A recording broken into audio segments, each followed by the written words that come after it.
have to do, then open it up for them. Make it happen. Stop threatening us or extorting us by saying, we'll put Mr. Mays' name on it. Put Mr. Mays' name on City Hall if you want to do something. Show him that you care. Don't be doing this kind of silly stuff to us. Show more respect. It's Black History Month, Judy. I'm expecting you to do more and better about the things that you say to the Black community. And St. Mark's Church certainly deserves that ARPA money. Certainly deserves it. The city of Flint needs more churches and pastors that are like it. St. Mark's. I know you get to speak after I do, but I'm weeping because I don't want to hear you misinformation comments. Thank you. Next public speaker, Madam Clerk.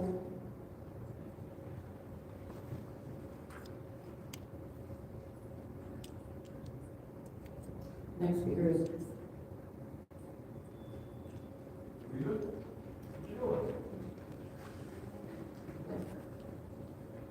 Harold Woodson.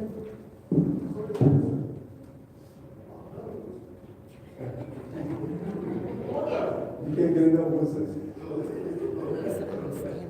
My name is Harold Woodson. I'm here for the African Name Methodist Church. The community don't support it very well. Just share some information. I was out there this morning, last night, last night, it's 12 degrees. We're at double, every Sunday. Thank you, Doctor. Whether it's 9 degrees below or 9 above. And we do it because the ministry. I look back at some of my notes. We've been doing something in the city of Flint all this time since 2014. From the time that we had different organizations bringing out the drug before we had stage thing. We had donations from the Pentagon, we had donations from Chicago, Cleveland, other people, and yet in my city, I can't get the partnership. We need a partnership. This is a partnership. We're not doing it. I remember we were asked of the city to keep our doors open and pass our food during the COVID. And that's what we did. A lot of places were shutting down 2020, 21, 2022. We continue, and we still continue to give out food, water. We do nutritional, we've expanded because we also do one primary test that everybody needs. Blood pressure, cholesterol, blood sugar, A1C. These are all free programs, no cost. But if you would see, if you come out there on the Mondays, we're out there from 7:30 until the food is gone. That's lining. We have a variety of people who come through all walks of life. I think we have the highest concentration of people that come through the neighborhood that all they can find is a shop just to come there and get something. And that's every week. Every week I say, okay, this has been going on for over 10 years. You would think that the need would evaporate by now. But that's not the case. These people rely on us. We do it because it's a love ministry. We're just asking you to get on our expenses that we cannot continue to absorb to continue doing these great works. We're just asking that this be a partnership between the city, Belleville. We have other help centers. You also have the one in Ashburn. We have a great little temple on North Highway. But we're in the center of the city, right there on Belleville, with Flushing and National Road. I think we have the highest concentration of people that come that walk there. There's no way to get up there. And another thing, I don't know if a lot of people remember, we have a lot of non-English speaking people that are coming through our facility now. And that has increased over the last year and a half, when we have the non-English speaking population coming through. Yeah, I'm finding myself going to my phone trying to help interpret what they're saying so we can continue to serve them as well. Thank you. Next public speaker, please. Next speaker is Thomas Anderson. Ms. Rozier.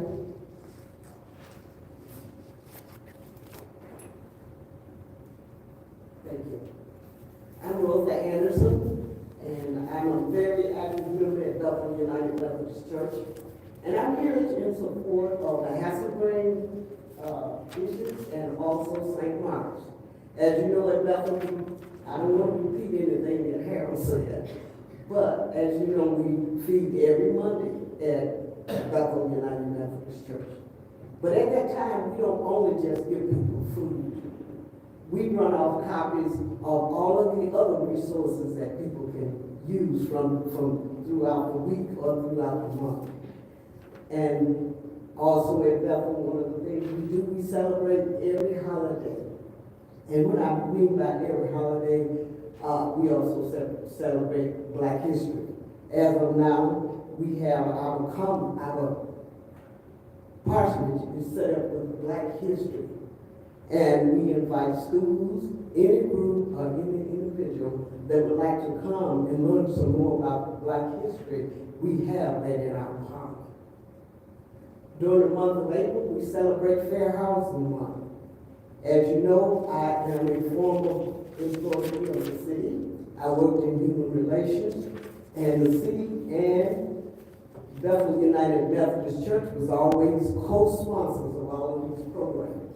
All of the programs that we did at human relations, if we didn't do it here at the city, we did it at Bethel United Methodist Church. At that time, we did not have to pay for any of the space that we used.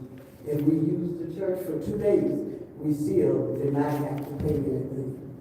So now we are asking you to help us do what we can do best for the community. As you know, we do the COVID testing 3 days a week. At one time and I think right now we're doing the food testing. So Bethel is very active in the community. Everybody knows where Bethel is. And that's a good thing. And it also says that we've been a good service to the community.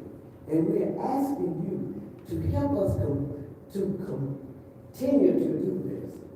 I'm a little nervous. I'm going to keep up the speaker.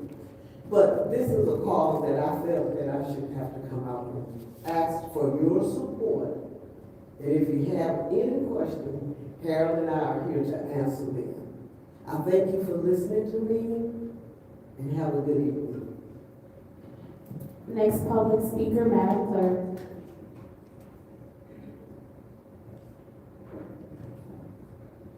The next speaker is Percy Knapp.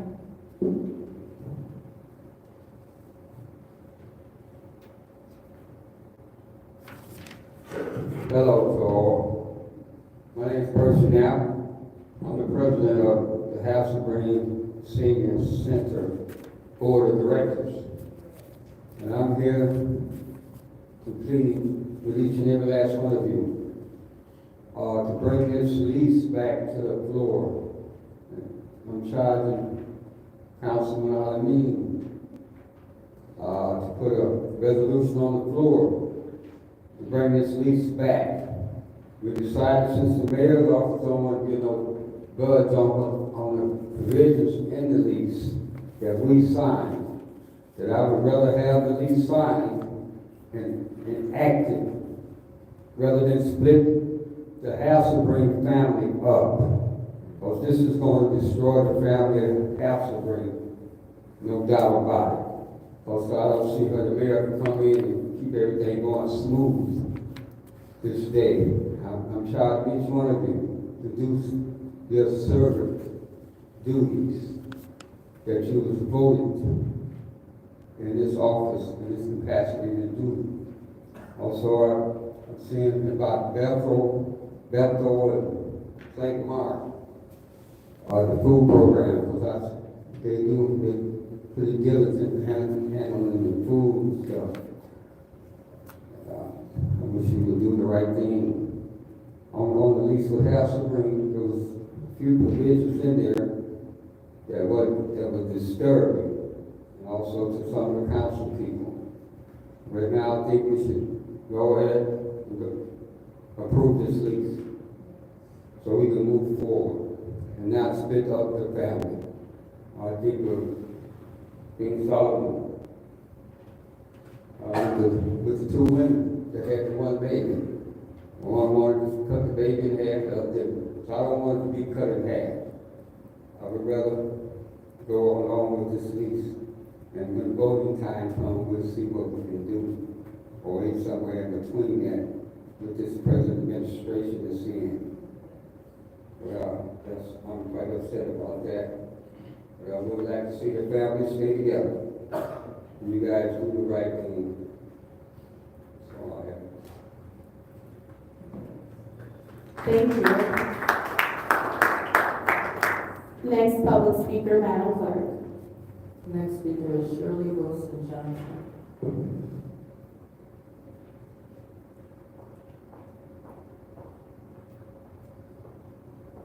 Good afternoon. I am Shirley Wilson Johnson, 2715 Maywood Drive, Flint, Michigan, and I am here for an appointment to the review board. I will not be able to stay until the council meeting because I have a previous engagement. At this time, I would like you to look at my qualifications that I have sent in. I promise to do the best for my city and the residents. Are there any questions for me? Madam Clerk, would you please let her know? No, she asked if you had questions. Could you please let her know? There's no back and forth. Right, John? I'll wait. Next public speaker, Madam Clerk. The next speaker is Arthur Woodson. Good evening, Councilman Elevation. I think I came in here before the judge and he said, bring the resolution back up, and I asked you, made a statement that you should bring the resolution back up, or has to bring. And then looking over the videos, you had tabled it, in August, and you were, Councilwoman Judy had tabled it back in August. So you could take it off the table by 5 votes and vote on it. If you're political, if you're looking to run in 2026, this would be a serious marker for votes in 2026. And then the senior is a serious voting block. So those are the ones that you really don't want to get on the bad side. When Jamil Carter came up for early medical center, you voted on the board, Councilwoman Burns said she was going to talk to me. You had at least 3 Councilwoman Rashad, Councilwoman Priestley, Councilwoman Lewis speak out on turning about being personal. Guess what, y'all? Y'all are personal too. If I came up here appointed, somebody tried to appoint me, I already know this is 4 no's or that because y'all do not like me, and I really don't care. But don't speak about being personal. How many of you have been out here, passed out food in wintertime, just this past winter? Gee, I've never seen you out in the community doing anything. St. Mark's and Bethel, I have worked at all of these help centers. You have seniors volunteering, seniors. They are walkers, and they still out there in the snow, still trying to pass out boxes of food. There's no way that they should be down here asking you to give those money to help Flint. It's not to help their centers, it's to help the people in the city of Flint. And they should have to be down here begging. Let it be one of these big 501c3s. Judy, I don't see you back there running. As a matter of fact, Salvation Army was out here asking for $650,000. As soon as you voted for it, you ran back there smiling, cheesing, talking to them and everything else. But see, I'll never see you talking to St. Mark's or Bethel and telling them I got you. But you hurry up and smile and cheese and throw thumbs up with these people that's coming in here that's white, asking for some money. That's right. Next public speaker, Madam Clerk. The next speaker is Deputy Biggs leaving.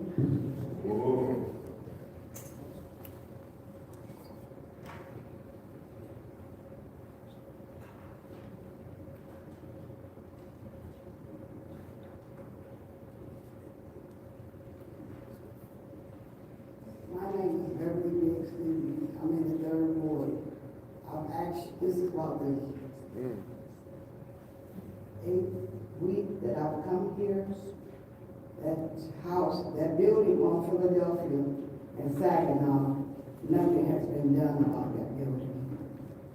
I don't know who to speak about it, but there's glass everywhere. And like I say, if a kid get in there and something happen, everybody gonna be like, oh, I'm so sorry that happened. You guys have the right to come and check it out. You say you got an ambassador, have she reported? I don't think so, because nothing is being done. We need to get together for St. Mark and Bethel. You gotta feed these people. There's a lot of people in Flint that is hungry, have nowhere to live, sleeping outside, and y'all want to turn it down because y'all got personal beef with Pastor Thompson. Dale, I'm ashamed of you. I am really ashamed of you. You don't want to give this man something because you say he's throwing shots or you throwing shots or something like that. That's ridiculous. He has nothing to do with feeding the people. If it was something that you gave in Cyrus Park, you would want them to vote on it. They done voted on your 50, they done voted on your 25, and you don't want to give these people nothing because you don't like Pastor Thompson. But you don't like that girl that y'all want to put in that third ward that helped me knock on doors to recall you. You're going to like her real well. And I thought she was coming up because she was downstairs today. I thought she was coming up because what I can say behind a person's back, I can say it to their face. I'm never afraid. Never. But you guys want to not give hassle-free, no service. You don't want to give Pastor Thompson no service, Bethel no service. All of y'all need to be, you four need to be ashamed. That's why you can't hold your heads up half the time. You should be ashamed. And that's all I have to say. Y'all have a good day. Next public speaker, Madam Clerk. The final speaker for this meeting is Sandra Jordan.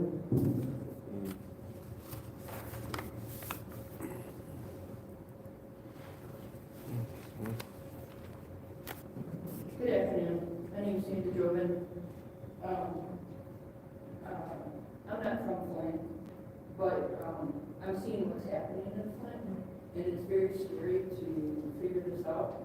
And you guys say that you want more people to come around here, but the first thing you start off with, instead of a prayer or pledge of allegiance or anything to the country, you start off with, you're going to be arrested by assault and battery.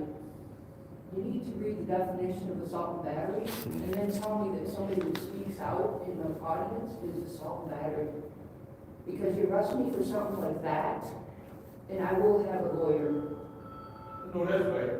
So, for that point, the other point is, as far as Hasselberry goes, this is all a distraction. I'm sorry to say, guys, there's more going on behind the doors than what this is to do with the seniors. They just wanted to get to you guys to come out and keep your eye focused on the senior citizens, and it's disgusting that senior citizens that's already paid their dues through the years have to stand here and plead to you guys to keep something open for them to have somewhere to go, because some of them don't have family that come and visit. Some of them don't have a church that they go to, or they can even get out to go to. But you guys are disgusting. And then as far as some of you guys saying, well, I feel like I'm being put back in slavery and all this other crap. Some of you guys still have your masters. Good, they come across that door, that desk with her and go tomorrow. When you vote the wrong way, wait and see what happens. It was proven on roll the tape back. Yep. Last meeting. Yep. You can roll the tape back, and you'll see exactly. And if you can hear her, then she should have heard him. He never once said he wanted to change that vote. That's right. And so what you're afraid of is somebody getting in that seat and making that fifth vote and making a big change for this city. And as far as the Republicans go, it's disgrace and to say that Gladys is not a Republican. She paid her dues. And for you guys to sit there and say that she don't belong to be, when she was appointed in as a delegate, that she cannot go to convention? A 70-some-year-old lady that's paid her dues, has fought for this water system, and you guys vote no? You're disgusting, and you know what we're talking about. And you know what? Do a little homework. Find out who sits on that water board, because there's 2 of them right here on your council. Wow. Seeing as how that was the last public speaker, it is now time for council response. Council members may respond once to all public speakers. Only after all public speakers have spoken, an individual council member's response shall be limited to 2 minutes. Is there anyone who would like the floor during council response? Madam Chair. Councilwoman in the 4th Ward, you have the floor. I'd like to address the Hasselburn situation. Number one, I was not present during any of the votes as I was in Connecticut. Number two, it was asked that we drop that contract. We voted, the council voted unanimously for those people present. It was 8-0 to postpone it indefinitely. The only way that can come back is with a new resolution. Number three, Hasselburn again. We do not negotiate contracts. That is not our role. That is, we are legislative. We do not negotiate contracts. We can only approve contracts. And at this point, if it was to come back, the mayor would veto it. So we can do everything you want, but it doesn't count for anything. And we will be violating our charter by doing stuff that is not. So I just want to let you know, understand that there's nothing we can do as a body for Hasselburn without a new resolution with the dollar amount, because we cannot approve that previous contract because it was voted to table indefinitely. Thank you. Is there anyone else who would like to speak during council response? Madam Chair. Councilwoman in the 6th Ward, you have the floor. Thank you, St. Mark, Bethel, Hasselburn. The sad part is, a lot of us lack the will to do, so there is something we can do. We lack the will as a body. I'm hoping this evening, St. Mark's is not on here this evening, and I'm gonna continue to put up for reconsideration as long as let them keep voting down. Let them keep saying that they're not gonna feed the community, and we have the money. We have the money. Mr. Woodson, I want to thank you for what you do in the ward, in the 6th Ward, including the members, Ms. Thomas. You serve more than just the community that's right there. The ones who walk over, the ones who live there. People come from wherever. And that line, we run out of food before we run out of people to give it to. Water, vegetables, when it's hot, when it's cold. And it's hard when we lack the will as a council to do what we know is right, and we have the money. We have the money. Last time I checked, it was over 600,000, I believe. I'm not exactly sure what the number, but we lack the will. We're allowing our community to go hungry, and we have the money. We have the money. Council can't get 5 votes, should be 8. We're missing a 9th vote to feed this community. There's no way, no one, and it doesn't have to be if I like you or not, because I vote on people's projects, and I don't even, it's not like, it's the business. I vote on if it takes care of the people. Make these votes about the people, leave the personal out of it, so our community doesn't go hungry when we got the money. Is there anyone else who wishes to speak during council response? Madam Chair. Councilwoman in the fifth ward, you have the floor. Thank you. First, I would like to thank all of the residents for coming out.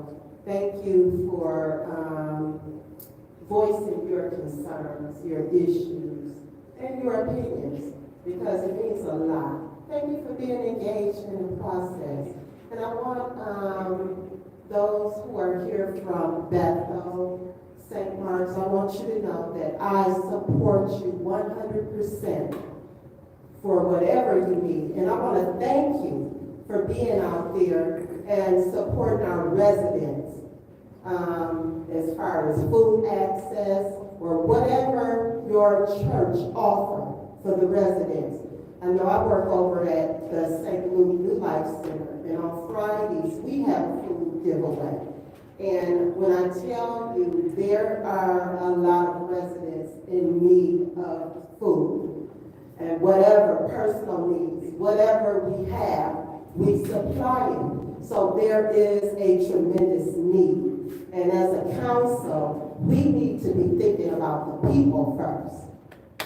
And we need to not let our emotions get in the way. And as far as Hasselbrink, I support Hasselbrink.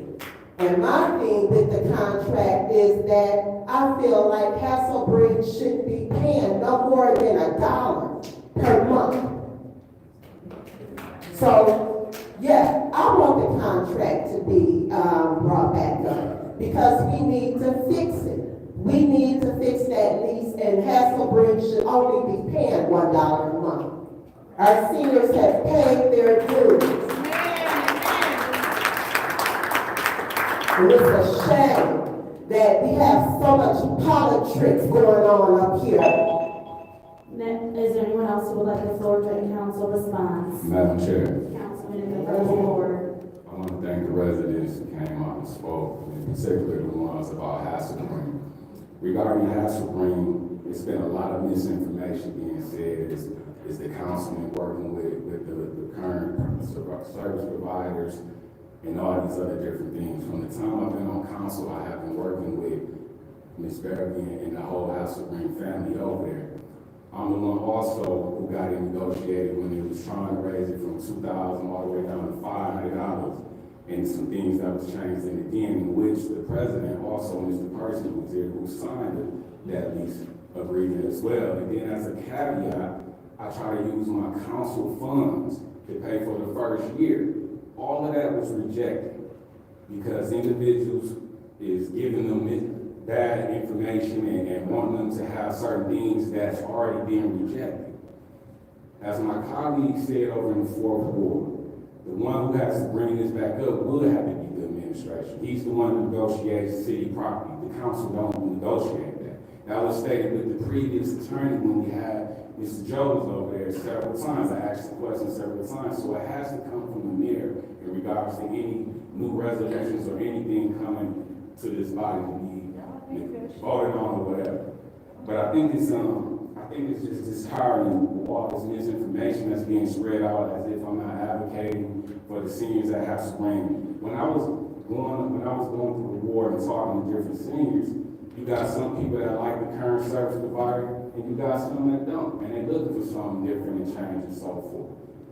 So it's mixed feelings in regards to that, but for individuals to constantly say that no one's fighting for the seniors and we're not trying to get the best deal for them, it's just really disheartening. You know, and it's unfortunate that they continue to try to stir up individuals' emotions and so forth. The center's not closed, it's just moving on a new manner. Anyone else who wishes to speak during council response? Madam Chair, Councilwoman in the second ward. thank you. Just want to comment to Ms. Biggs leaving. So if you are having any issues with the third ward, we have 2 ward ambassadors. As you know, LaShawn Johnson, who didn't go out and help collect signatures. I'm fine with that, but it's about moving forward. So, you know her number. Then we can also reach out to Ms. Linda Booth, our second ward ambassador. See, we have someone in this spot, if my colleagues will have the political will to put the most qualified and effective person in it. But until then, it will remain apparently empty because our colleagues chose to violate charter to not fill that spot within the allotted time. So, that's one. And for two, you know, I really want to make sure that we're being real clear when we're talking about utilizing seats for personal vendettas. Because I trust that the Kennedy Life Center, or the Kennedy cleaners, who are coming up here several times so they can do great things in the first ward, they were basically told that we're not voting for you because you put Mary Big League out. Okay. That's personal. Okay. That's not, but, Madam. We crossed the time, so now it is time for council response. The public response period is over. So, you were respected during your time, regardless of how anyone felt about what you were saying. The same respect is due to the council, regardless of how you feel about what they're saying. Please do not yell out during council response. Thank you. So again, I'm making a point to focus on the dollars and the cents. That's why we're discussing Bethel. We have to discuss Bethel. When it came down to, you know, making it personal, that's not what we're here to do. I don't mind people supporting my recall. But guess what? People will come to the light to see the great work that I'm doing, which they have.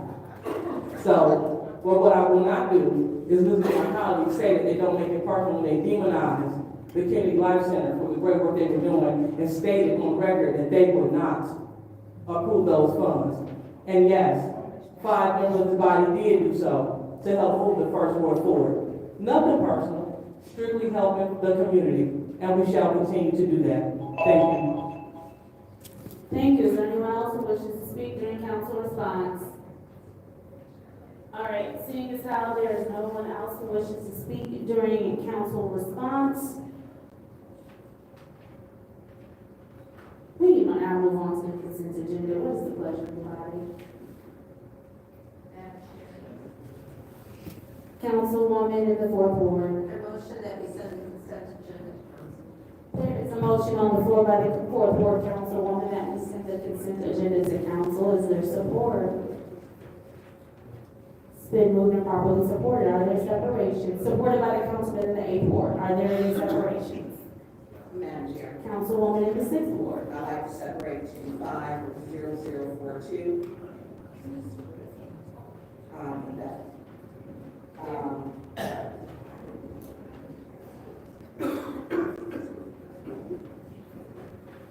I'd like to separate Ms. Shirley Johnson. Yeah. Yeah. And that's all I'd like to separate them. Are there any more separations? Seeing as how there are no more separations, we will move on to the consent agenda. Madam Clerk. Appointment 256. While on the agenda, there's extra zero with 250037. Yes. We have an amended version that we can look at.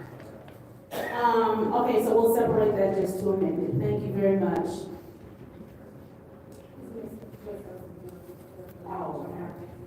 All right, so moving forward, the consent agenda. Yes. I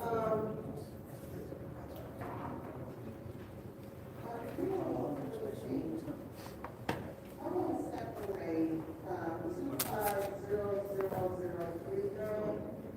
It's already separated. Oh, okay. It was?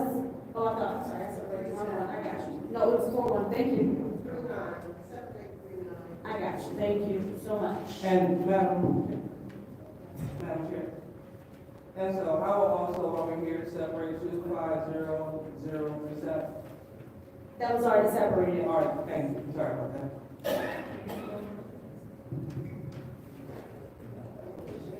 No, not, at this point, the consent agenda it contains the ordinance. Roll call, Madam Clerk. Mr. Allen? Mr. Lewis? Yes. Ms. Bigwood? Yes. Mr. Hurst? Yes. Mr. Hurst? Yes. Ms. Shad? Yes. Mr. Piper? Mr. Bear? Yes. So it's 8 yes, 0 no? The vote is 8 yes, 0 no. Moving on to resolution 250042, which is the reallocation of ARPA funds Bethel United Methodist Church food pantry, food access, and food support system. What is the pleasure of the body? Okay, so I'll move that to council. Is there support? It's moved and properly supported by the councilman in the first ward. Is there anyone who would like the floor in the first round of discussion? Councilwoman in the sixth ward. Yes. All right, can we have both representatives from Bethel please join us?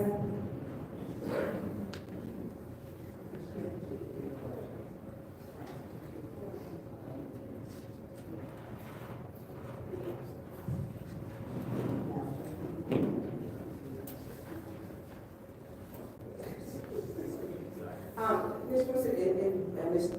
Thomas, thank you for being here. We did have a good discussion last week, and again, thank you for what you do. If you could just read it, because my colleague didn't have, she had questions in the second ward, Councilwoman Lewis, and we sent it to special affairs. She said she wasn't aware of what you did in the community. So could you just describe and tell us what it is again? I don't think she was in her seat at that time to tell us what it is that you do. How much time do I have? You got 4 minutes. Yeah, you got 4 minutes right now, so. Okay, we do the food and wine giveaway every month. Sorry. We do the food and wine giveaway every month. We continue to do that since 2016. And we do it whether rain season or outside there. It's one of the 12 degrees. It's cold. And we go out there, we do that. Only time we're not there is it's a holiday on Monday. We've expanded as well to include the wellness center. Where we do COVID testing, we test for flu, we do A1C, we do cholesterol, blood sugar, all those things. Plus we have a community resource officer there to help people if they need some challenges in terms of getting things done, whatever it is. And we have that, we do that 3 days a week, Tuesday through Thursday. We also, this past summer, we did a fun day where we gave away gas cards to all the citizens in the city. We had a prayer vigil. We had a backpack and prayer vigil. Even after we gave out the backpacks and the gas cards, we gave out gas cards, people still in line asking for prayer. We do as a clothing, we do the clothing giveaway. They're doing the summer months. We do, we have, as Rosa said, we have Paula is a Black History exhibit for the whole month of February.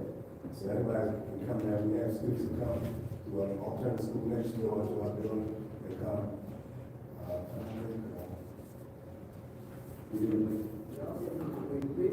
We always also give away Black History written materials. We buy those books and we give those away every Sunday, and they're always on the display table. Now we're going to put them on the display table so that come in for the COVID testing will have access to that information. Yeah, now, if you read in our church, we have a quiz, the Black History quiz, we do once a month. So you're more than welcome to come take that quiz to see how versed you are in Black history. It's only 10 questions, and usually it's a multiple choice. But I'd be interested to see how people come do one of those. We do all, there's so many things that we do, like I say, we do the children. So how will this help you with the food? Because you and I have had this discussion, because when I'm working in that line, you don't let me get a break. Well, that's back to my AC days.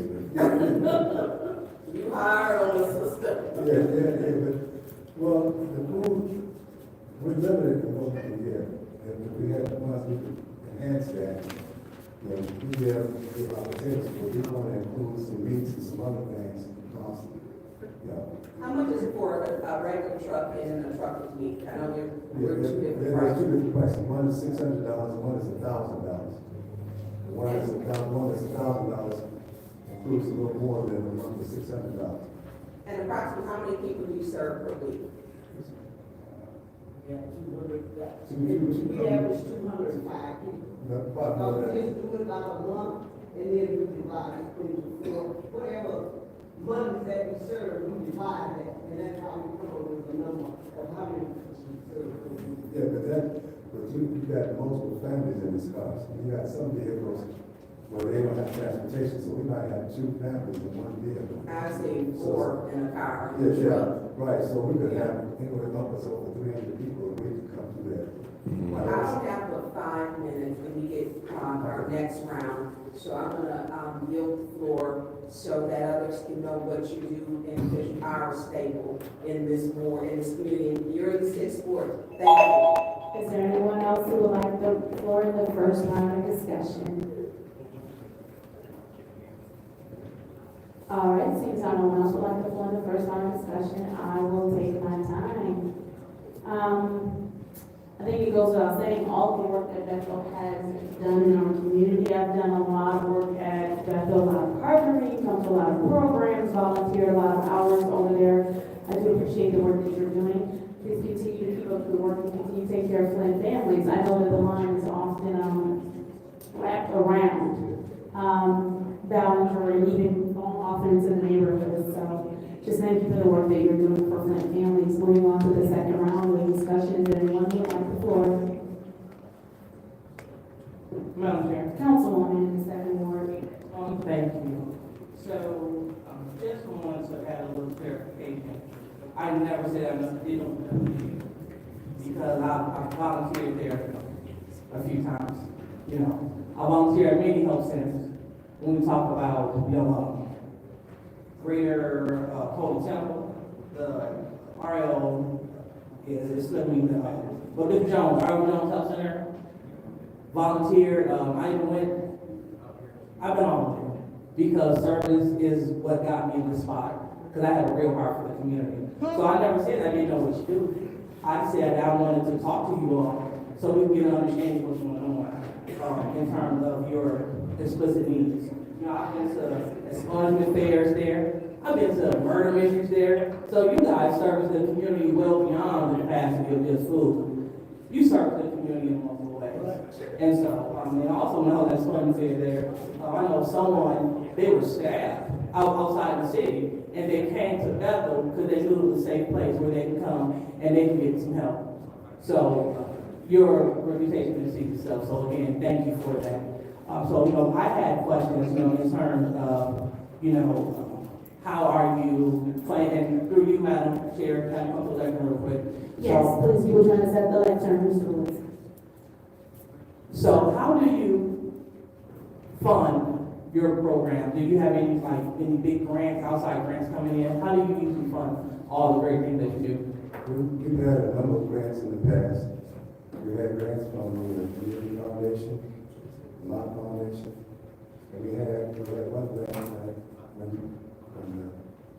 and raising some of the council people, the president gave us from the ARPA funds probably about 3 years ago, where we got $118,000 from the city. That was 3 years ago, so our funds are pretty much depleted right now. So we're running on fumes. We're trying to keep it going, but we're running on fumes right now. Okay, have you received any grants, I'll say, the end of last year or this year? No. Okay, well, very well. Well, hopefully you will receive a $50,000 grant today. Thank you. All right, thank you. Thank you. Thank you. Is there anyone else who would like the floor in the second round of Madam Chair. Councilwoman in the second ward. So, Mr. President, I appreciate that, and I appreciate my colleagues. Like I said, we have lots to will to do some things. Hopefully this will be one of them we can all say, the 8 of us came together to roll one. The 8 of us said, you know, we have the money in there, and we will all have the will to support this. Councilwoman Lewis did state that she didn't know what they did, and I asked her to remind with her. She was out there working, I was out there working, but she was running. And then she said, okay, let's bring it to special affair. So it's good to hear her questions were answered. I'm glad that you showed up because I absolutely told the truth. But I'm glad that you're here because you serve this community. And I've been there to see the line with the COVID testing. Even when elections are happening at that, you still have people, because they're used to coming here, people come to even to get tested. And you were there when no one else wanted to, open their doors. You stayed open. You stayed open, you risked your life, you fed the people. When people were telling you, don't touch the canned goods, don't touch the plastic bags, when you didn't know which type of mask really worked, but wear a mask, decorative, or one that was, to be from the hospital mask, you stayed open. You did the work to make sure our community kept going. I am forever grateful for that, because I can look out my front door and see where the line is always wrapped around. I see that. I see Berkeley, the people who come across in their baskets and they want them, where they can get one, or their shopping carts from the grocery store, that whatever means, or in their wagons that they pull up, the children's wagons. In here, sun, sleet, snow, deep freeze. Today it was cold. You're there. You do the work, and it's not like not like y'all young folk, and I'm not young either. I'm not. And I appreciate you. So thank you for doing the work, because you kept this community going. There's people like Bethel Church, St. Mark, Hasselbrink, Asbury, and Greater Holy Temple who do the work even when it's cold. So I want to say thank you. I appreciate you.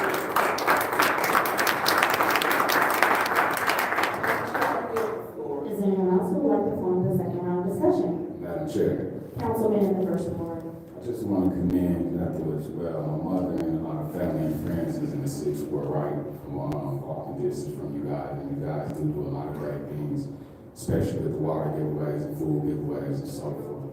So I just want to commend y'all to do city work, and I have had the opportunity myself to volunteer with some of them young folks I was over there. So I just want to commend you guys on the work you're doing. Thank you.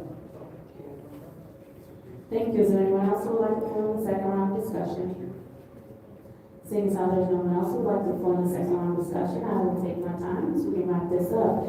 It is not uncommon, Mr. Woodson and Ms. Anderson, it is not uncommon for council members to be in support of your initiative and still ask you to come in just to kind of speak a little bit more about the work that you do and the need that you're currently having. And so don't think it's strange if a council person does request for you to come in and still don't think that it is as a lack of support from the council person if they do that. This is not uncommon. All of our colleagues at some point has asked for someone that they, even though they listen to them, to still just come in and talk. We all are aware of the amazing work that you do in the community, as you heard from the first, second, 6 and 7 boards. We've all been over there, we've all volunteered, so we're all clear on what you're doing. I do believe my colleague in the second board has supported this initiative from the beginning, but she did something that we all often do, and that's just have them come in, let's hear specifically what they're lacking, because she does have a lot of resources and access to other resources, and could have possibly helped in some other way. We do thank you for your time on today, and thank you for the work that you continue to do in the community. Roll call, Madam Clerk.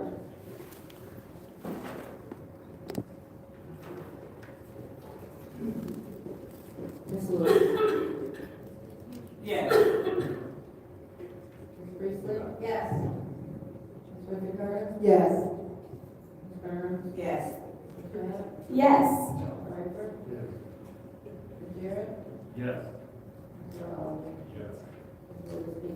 The vote is 8 yes, 0 no. Resolution 250042-T, reallocation of ARPA funds federally funded by the church. Process and the proposed system has passed the council. Moving on to appointments. Resolution 250037-T, appointment to the community-wide advisory council.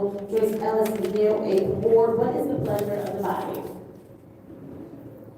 It's been, a motion has been made to city council by the councilman in the 8th Ward. Is there support?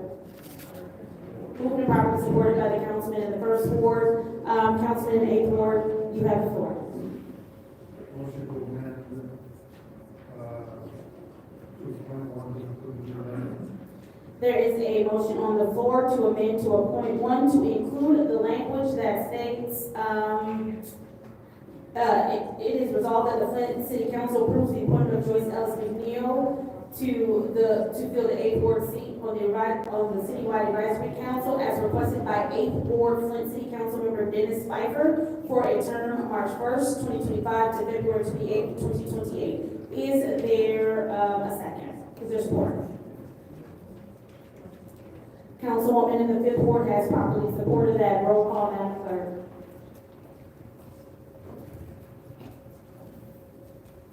Ms. Priestley? Yes. Ms. Winter? Yes. Ms. Burns? Ms. Miller? Ms. Michelle? Yes. Mr. Pfeiffer? Mr. Jarrett? Yes. Mr. Allen? Yes. Ms. Lewis? Yes.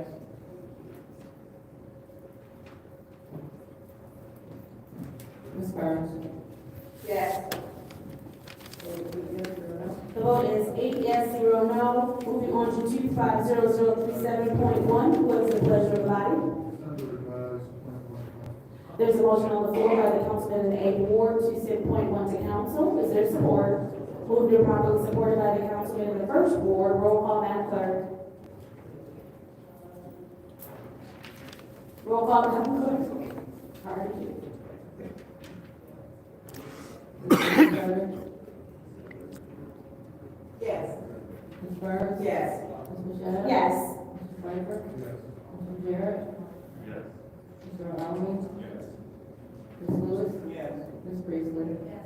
Vote is 8 yes, 0 no. The vote is 8 yes, 0 no. That appointment to 500037.1, which is the appointment to the Community-Wide Advisory Council of Joyce Ellis McNeil of the eighth ward has passed to council. Moving on to appointment resolution 250039-T, which is the appointment to the Flint Planning Commission of Roderick L. Green for the third ward. What is the pleasure of the body? Madam Chair. Councilman in the fourth ward made a motion to send to council. Is there support? Moved and properly supported by the councilman in the first ward. Is there discussion? Madam Chair. Councilwoman in the fifth ward. Madam Chair, through you to Clerk, Donahue. Clerk Donahue, do you have a list?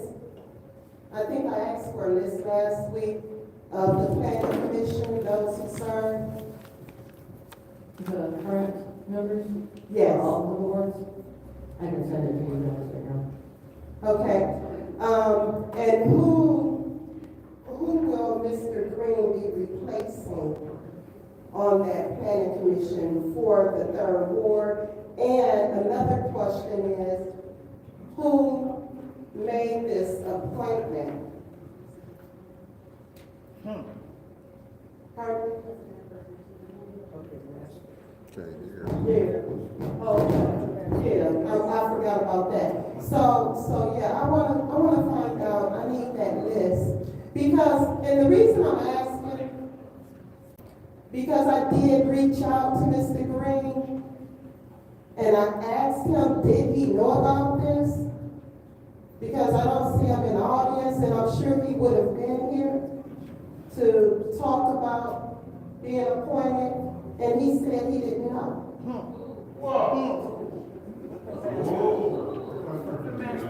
What is your request? He didn't know about this meeting, or didn't know he was being appointed? Didn't know he's been appointed. So my next question is, when appointments, get put on the agenda, who contact the person to let them know that they have been nominated to be appointed? Exactly. And that's why I'm asking the question. And I say that because it is not like him to be here if he was supposed to be here.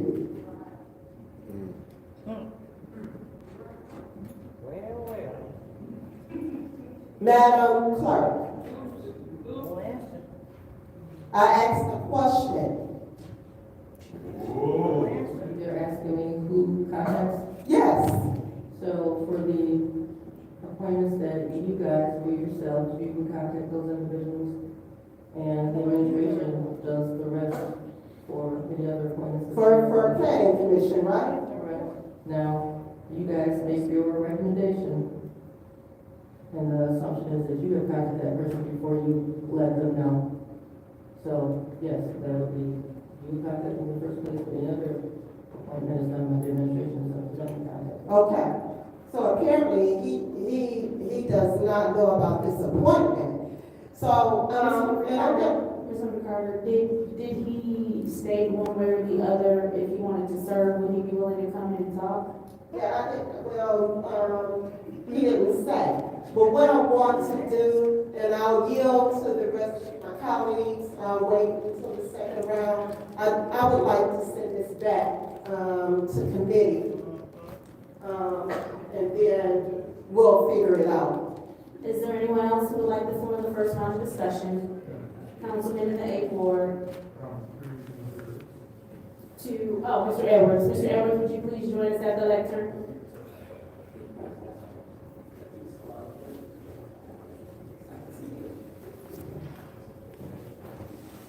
Mr. Edwards, while you're on, do you know if anyone contacted Mr. Green and Yes. knows about this? There's any contrary information from my colleagues, so if you speak to other now. That, to your point, Councilman Pfeiffer, one of our staff assistants did contact him directly. Yes. He was contacted. So, that even though That's an alleged statement, so I'm not here to try to make determination as to what he said. I'm telling you what our staff. So as far as you're concerned, He was properly notified. That is what I'm saying.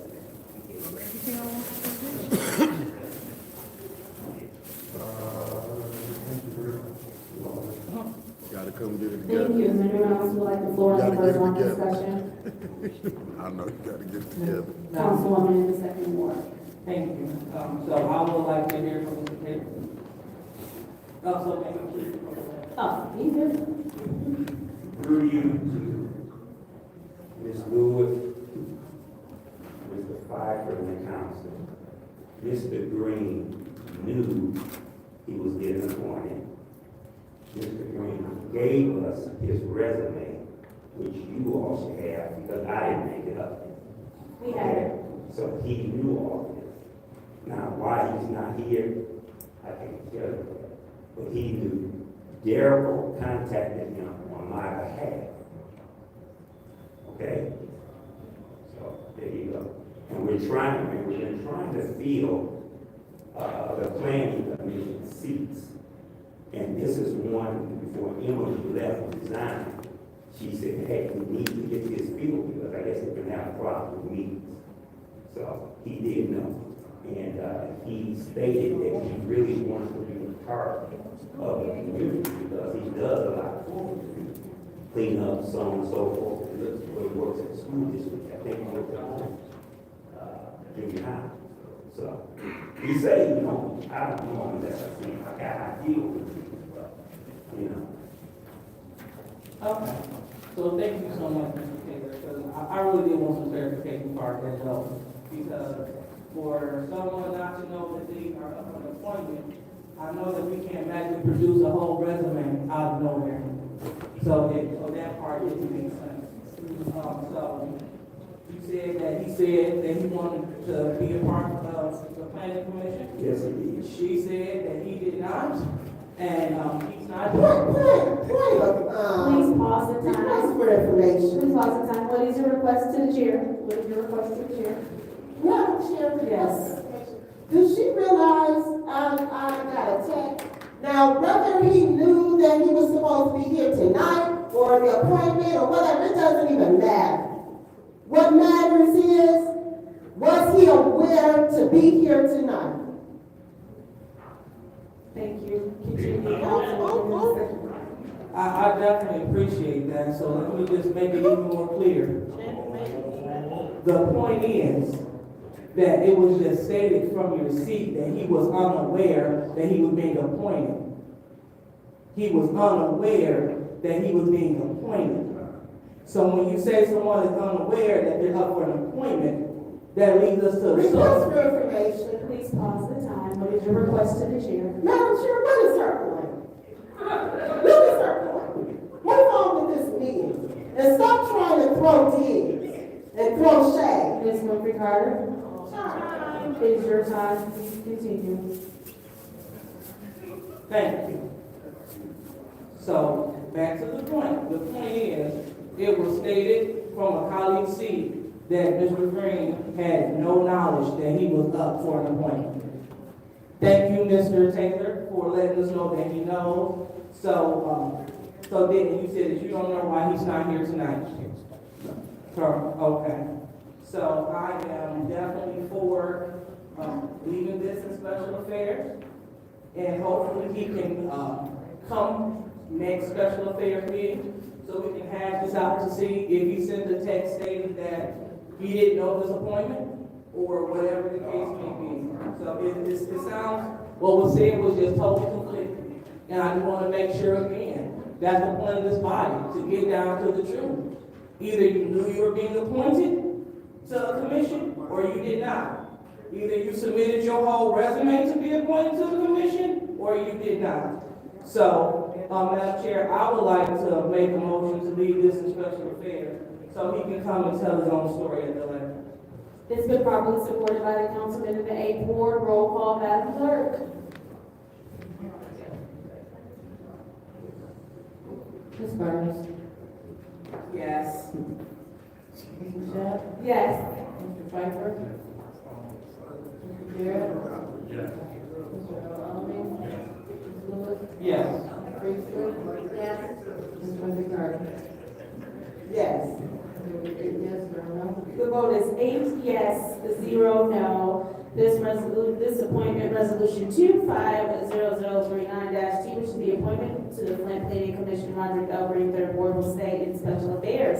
Moving on to appointment resolution 2050041, which is the appointment the Board of Review, Shirley Wilson Johnson of the 9th Ward. What is the pleasure of the body?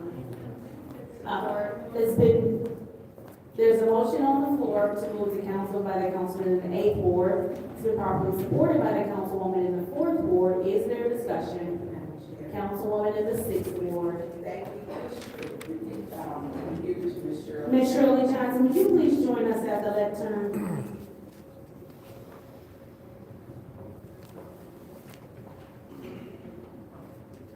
You may be the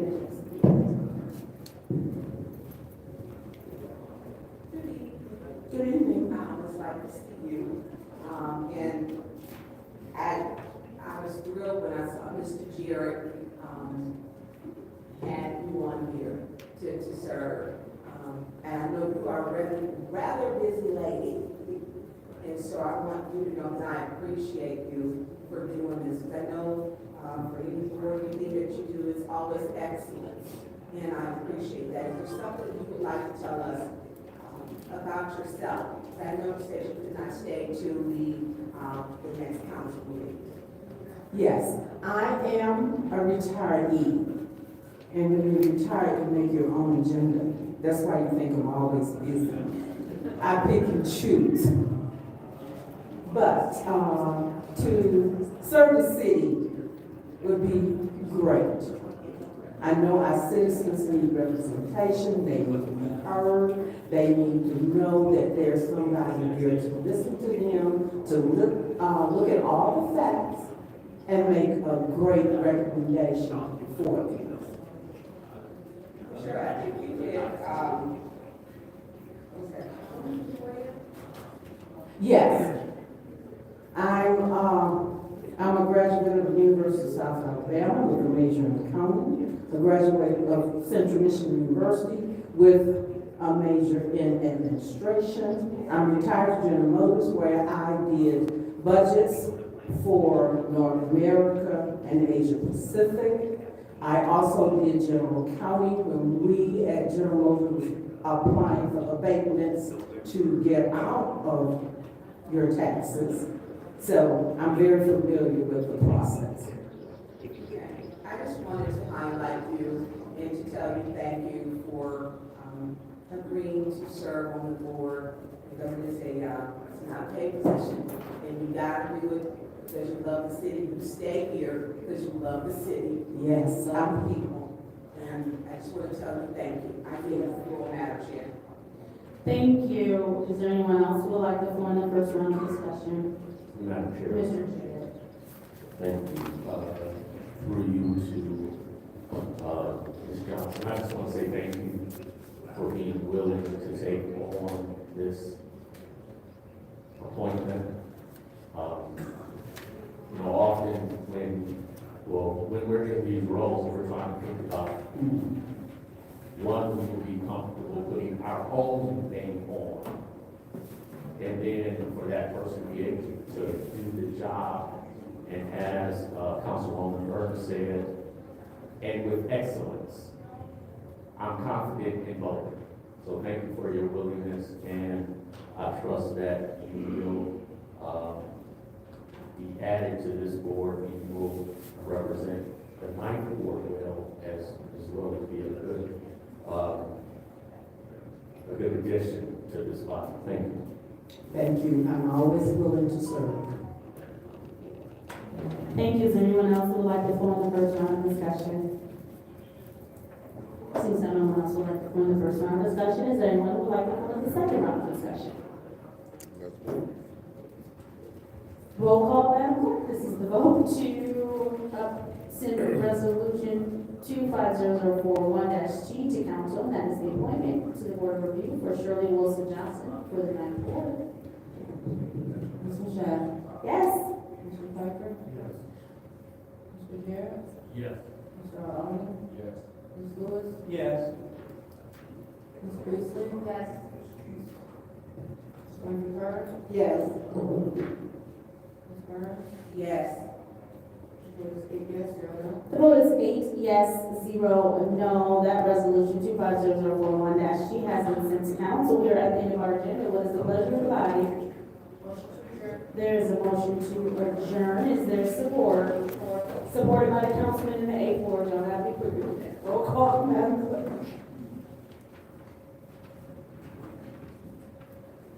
Mr. Piper?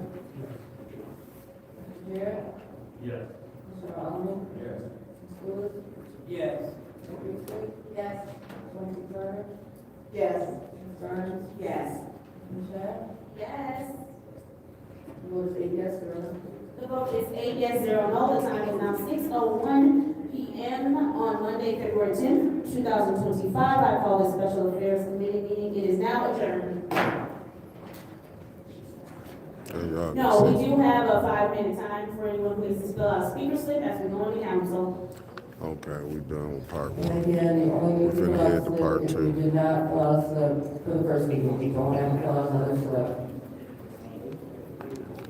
Yep.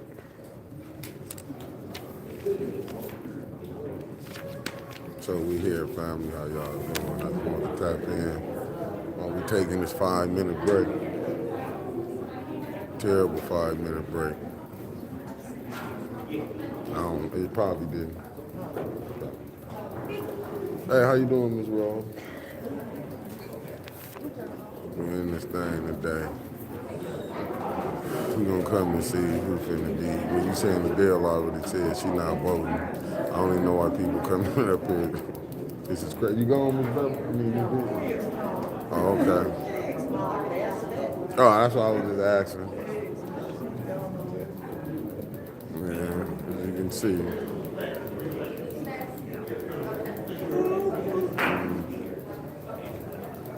So we here, fellas. We in this thing. Let me see what y'all say. Yes, ma'am. You were saying me? Sure. Oh. Nicholas J. Gaddis, good evening. I do, huh?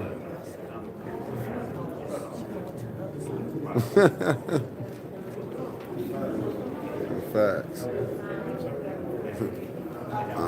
No, that was somebody who was coughing. That was up there by where Liddell I'm sitting at, right behind Davina now. That coughing went back here, was just sounding back here.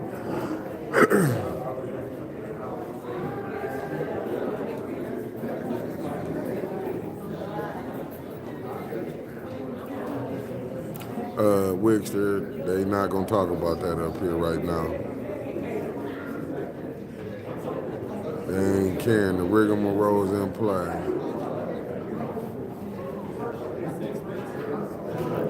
Mr. Gilbert Ed said, I don't know. They never said it who it came. Did they say it? Because it didn't come from a JWC. I guess the mayor did. They is playing up here with these appointments. Teresa, good morning. Miss Spring, good morning. Bethel got their money. St. Mark ain't on there yet. Wasn't in that meeting. That's cool, but it's crazy though. They got these people down here begging for money to get some help. It's crazy. Crazy work. And then how they got the, what is it, boy, I tell you, dude, you can see Latinx, they up there smiling. They would look. I guess if you cool with the council people, man, y'all can get some money. If you gotta be cool with the ones who doing something, you get some money. Right now, I hope Bethel get that money though. They was down here. It's sad to hear that they splitting up the Hasselbrink. But I do appreciate the brother now and the councilman in the first ward who was meaning to be up under new leadership. But that's neither here nor there, man. Voting matters. But it is what it is. They don't want to believe that Leon did that vote, how they playing.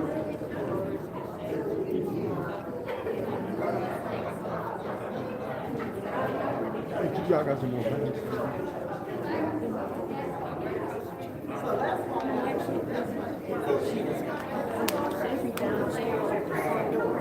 I forgot to grab one. I know I need to grab one. I don't want to get hit with that. Boy, it's hacking going on up here. It's hacking.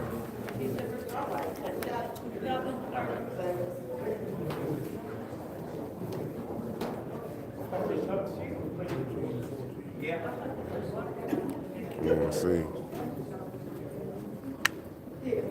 Council should be over quick. Maybe 3 hours. Maybe 4 hours. Man, from the field, I'm just getting better, man. That's why I just asked her, can I get a mask? And yeah, that's why I'm sitting back here. They got us in the, designated spot where the media can be at. I do not want to catch a cold or nothing. I just battled a wicked cold. Uh-oh, council back home.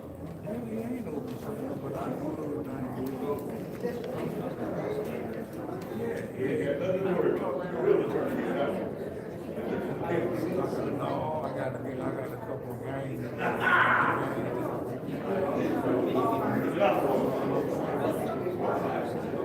Are they doing another 4 minutes?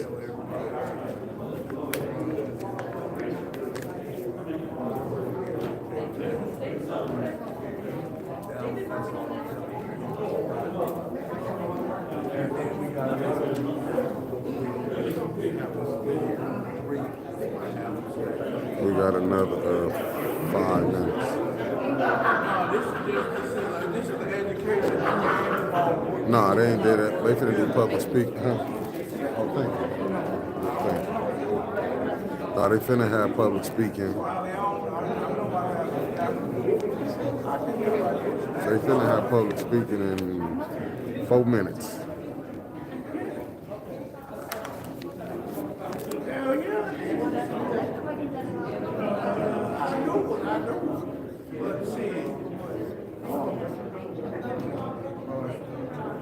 Will ask, thanks for tapping in. Grace and peace. Thank y'all for tapping in. Don't block me, bro. Thanks for tapping in. Yeah, it's like y'all know what it is. People and they'll be talking about Man, listen, Cicero. Cicero, I'm telling you, for my birthday, man, I was sick as a joke. Sick as a joke. I had cold sweats and everything, but I was feeling better. I was feeling better. I was on my, I've been on my vitamins. I'm on my vitamins. And they do nothing. I'm on my vitamins. I could be in a room right now. I could be in a room.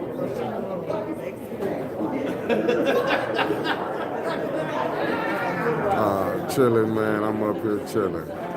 Now we eat. I'm a good guy. They bringing everybody in.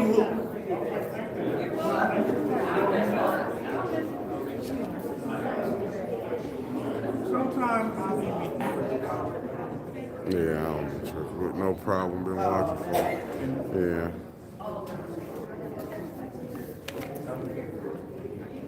Facts. Hey, man. Yeah, it's a lot of coughing going on. There's a lot of coughing going on.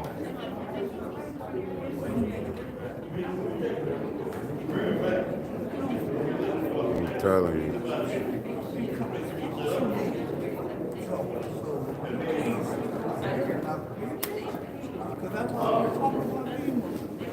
Talking about who?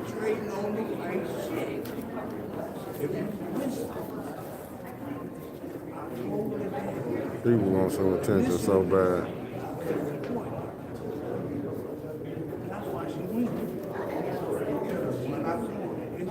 Oh, I am. Especially when motherfuckers lying.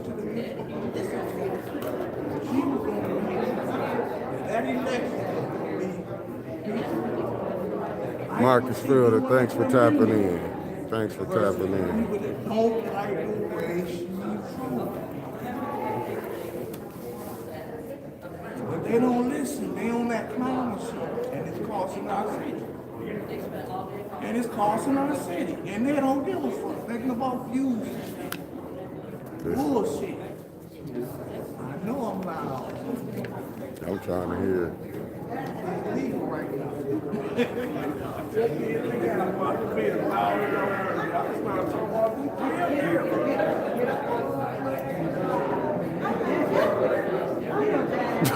You ain't lying. yeah, you ain't lying. They probably live in Mississippi. Don't even live with you. Ain't got what wrong though. Can't even tell you what the weather's gonna be the next day.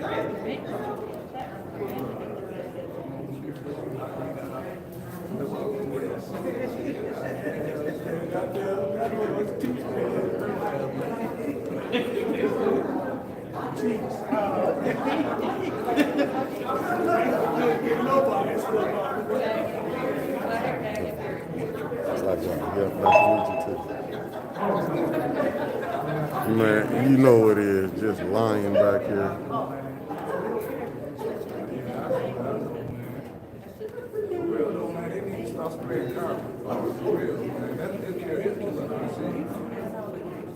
Cool. Killing our city. It's killing our city. What's killing the city?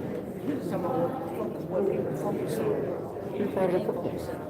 He's part of the problem. I said he's part of the problem.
With that. You gotta make it make sense. Yeah.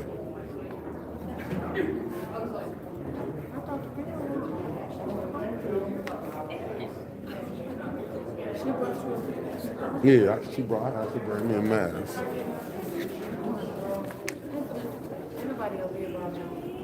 No, I was just coughing, that's why I put it on.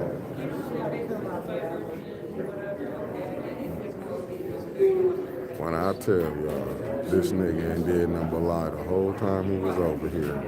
It's unbelievable. Dude is a clown.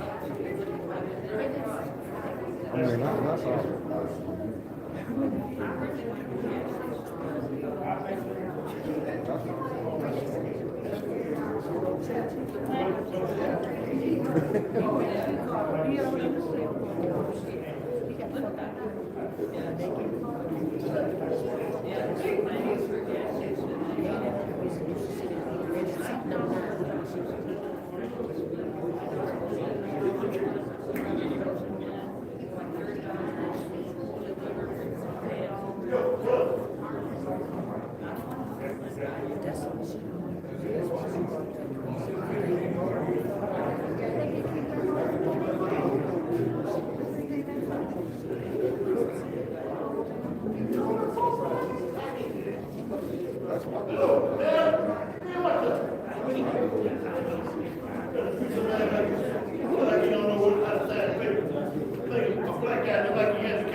It's sad.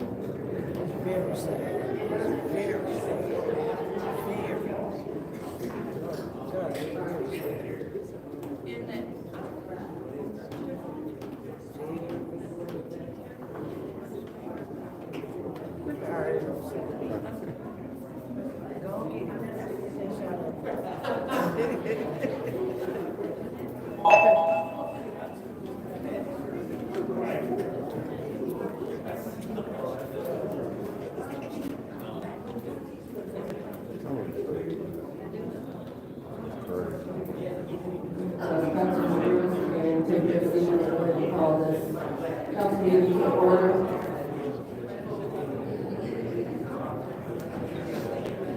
Petty Fish, thank you for the $10. And is, motherfucker, dope heads down here.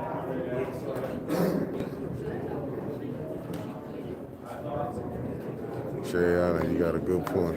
Excuse my language right there, excuse my language.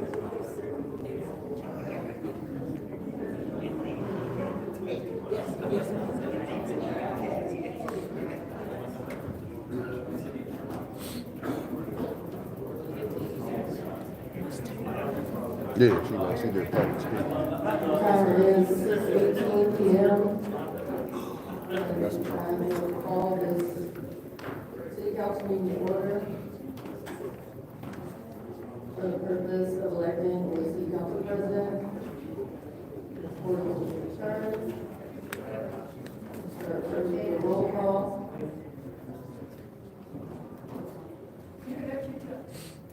Mr. Allen. Ms. Lewis. Present. Priestley? Present.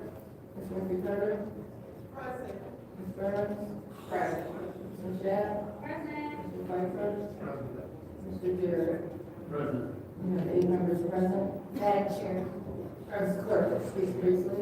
I'd like to make a motion to move the reorganization of the city council to the end of the agenda. They do this every time. Priestley has made a motion to move the organization of the city council to the end of the agenda. Is there support for that motion? Support. Supported by Mr. Shaq. Roll call on this motion. Mr. Allen? Yes. Ms. Lewis? Yes. Ms. Priestley? Yes. Ms. Murphy-Carter? Yes. Ms. Burns? Yes. Mr. Shaq? Unanimous. Mr. Pfeiffer? Mr. Jarrett? Yes. Well, everyone but Dennis said yes. The organization of this council will be moved to the end of the agenda after the introduction of first reading of ordinances. Move us to the next item on the agenda, and I'm going to turn that over to the chair. This might be quick. Got to the deal.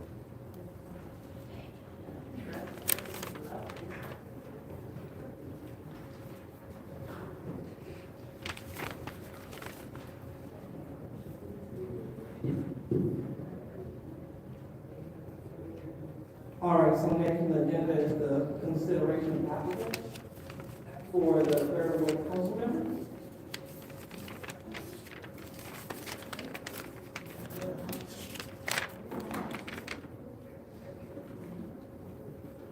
Okay, so, consideration of applicant candidates regarding vacancy of the third ward council member for 23rd section 410B. Current applicants candidates are Mr. Reed, Stacey Dumas, Mr. Rich Jones, and Mr. Kerry Nelson. As noted in the last special meeting, with the round that was conducted at that time, we would be adding those rounds to your current round before that. That's going to bring us to round number 162.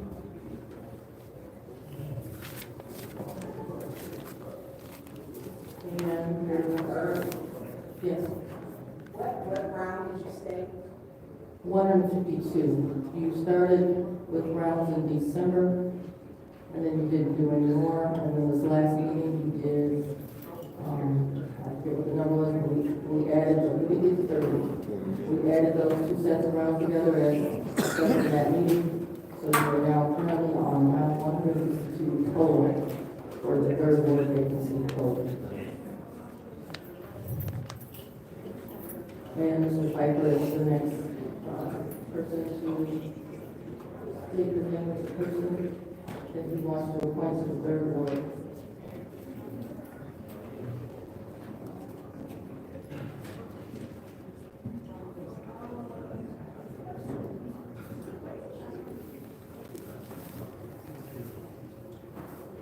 All right. So, okay, I was trying to clear where we were, so thank you for the point. Go ahead, Madam Clerk. We are in round 152 with Mr. Jarrett.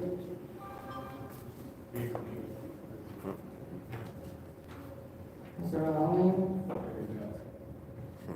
Ms. Lewis. Kerry Nelson. This time it's Priestley. Carrie Nelson. Ms. Carter. Big sweetie. Ms. Burns. I abstained because we reached 5 votes last week.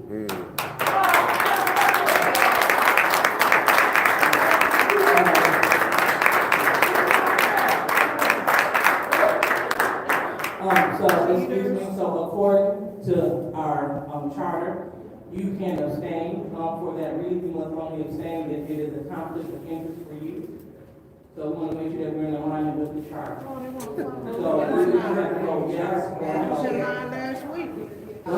Who's running this? Is it you or is it The clerk, why are you speaking? I'm speaking because I'm the chair. The clerk is taking the roll. I understand, but the chair has to let you know that your vote was in violation My of vote the is city not in charter. violation. That fifth vote last week, we obtained it, and we are in court. It is a violation. This person has a question, and that is not answered. Again, Ms. Barnes, I'm giving you the opportunity to follow the I need your charter. opportunity, like you did last week, robbing people of votes. That is, Ms. Barnes, again, you have okay, Ms. Barnes, that is your warning. It's okay. She making her. She makes I need Mr. Shadows. Carrie Nelson. One motion, Mr. Gilman. Four to Mr. Nelson. Round 153. Mr. Jarrett. Wait a minute, what is your point? No.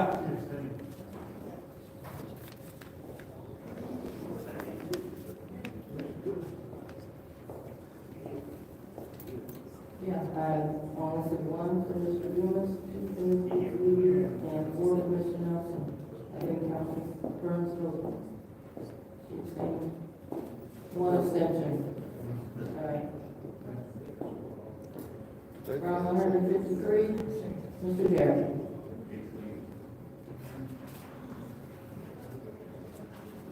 Mr. Lowe. Mr. Wood. Nelson. Ms. Priestley. Carrie Nelson. Ms. Burke. Big Sleepy. Ms. Burns. I abstained because we reached 5 votes last week.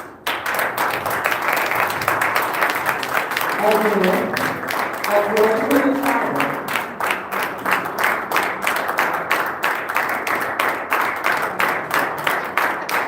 according to the charter, it states that you may vote yes or no, and you can only abstain if you have a conflict Point of order. The clerks are meant to be disrupting to our meeting. You are absolutely correct. So we're asking you to stop disrupting the meeting with unnecessary clapping, please. If not, you will receive your warning. Second warning, you will be removed from this meeting. Thank you. So Ms. Barnes, we give you the opportunity again to abide by the charter and vote yes or no. Vote for the person. This is not an abstention vote unless you're in conflict. Again, I am abstaining because it's in conflict with the court and 5 votes were reached last week. Ms. Michelle. Carrie Nelson.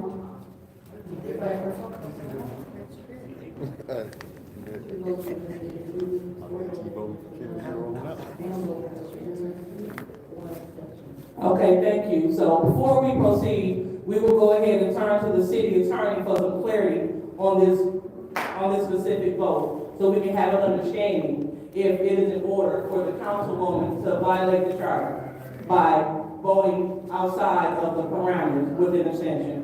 Madam Attorney? Under the charter, section 3204, voting, it states that a council member should vote aye or nay on each matter unless there is a conflict. Okay, thank you. So in accordance to our city charter, we gave Ms. Burns the opportunity to, what is your point? My point is, I told you what the conflict was. Again, that is not a conflict with Point of order. Ms. Burns. Point of order. Ms. Burns. Point of order. Request for information. All talking must cease when I'm asking, when I say point of order. First of all, my conflict, I stated to you, it states conflict. It didn't say it had to be pleasing to the chair. Request for information,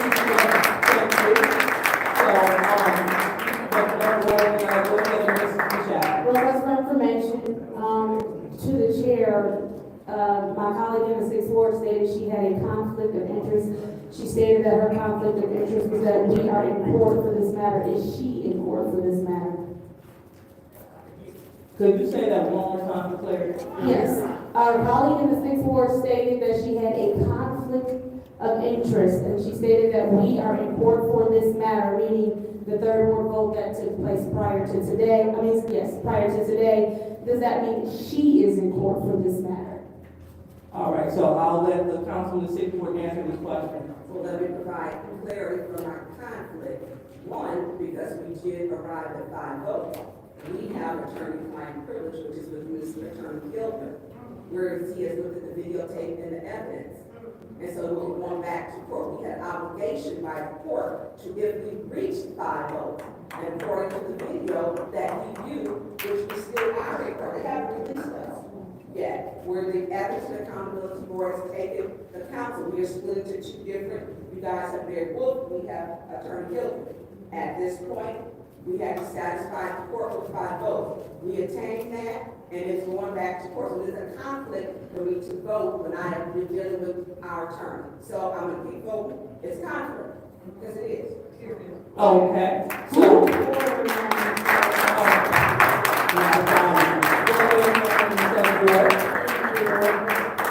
and I am trying to pull up the rule that was stated as to why that we did not reach 5 votes. So please give me a second to grab that rule.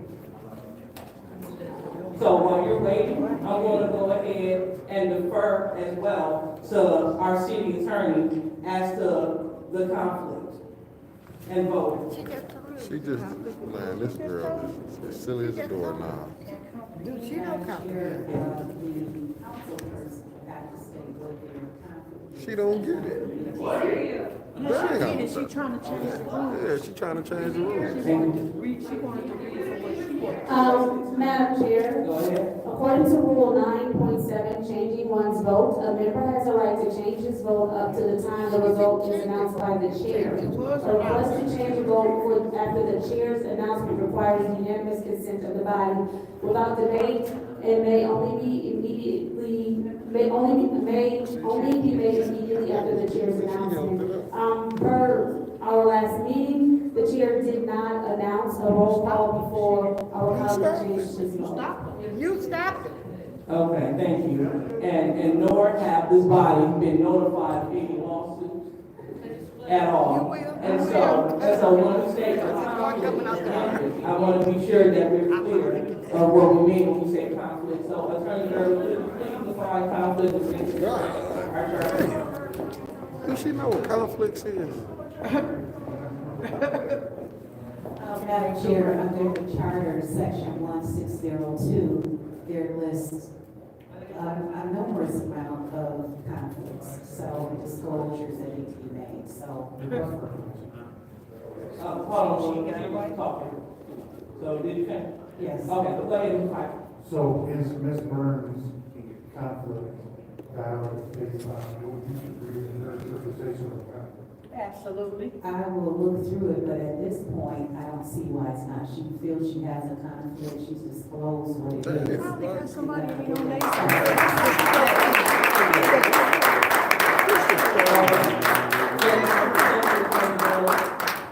So hearing that Councilwoman Burns has conflict, Facts. and per the attorney, it may be valid. Request for information. Go ahead. Request for information. What is your request? To the attorney, so does she state the conflict every time she votes, or can she just simply abstain? She can state on the record that her conflict continues. She doesn't have to state over and over again. She can say as it continues. Okay. So does she need me to clarify one more time her attention and then sit there and say, please, listen. The rules are the rules. You can get a copy of them, and that might help you out. You might help you out. Excuse me, Madam Chair. Ma'am in the back, that's your warning. Stop yelling out. Madam Chair, I'm calling up the young lady with the sign to order. Yes, thank you, ma'am. As well, you're being called to order. Go ahead. Thank you, Madam Chair. So, just for clarification's sake, she can abstain, give the clear reason, and then from there, every time she abstains, just say, I abstain for the aforementioned reason. Correct. Thank you. Rich Jones, I'm calling you to order. All right. So we will go ahead and proceed. Go ahead, Madam Clerk.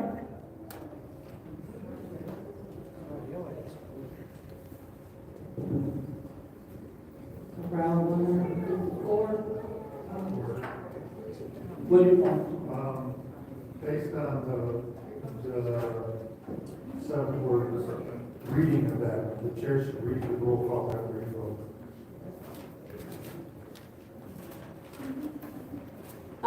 Madam Chair, I do agree with the councilman in a board that because of the way that it is stated for this fact, so we don't run into anything else.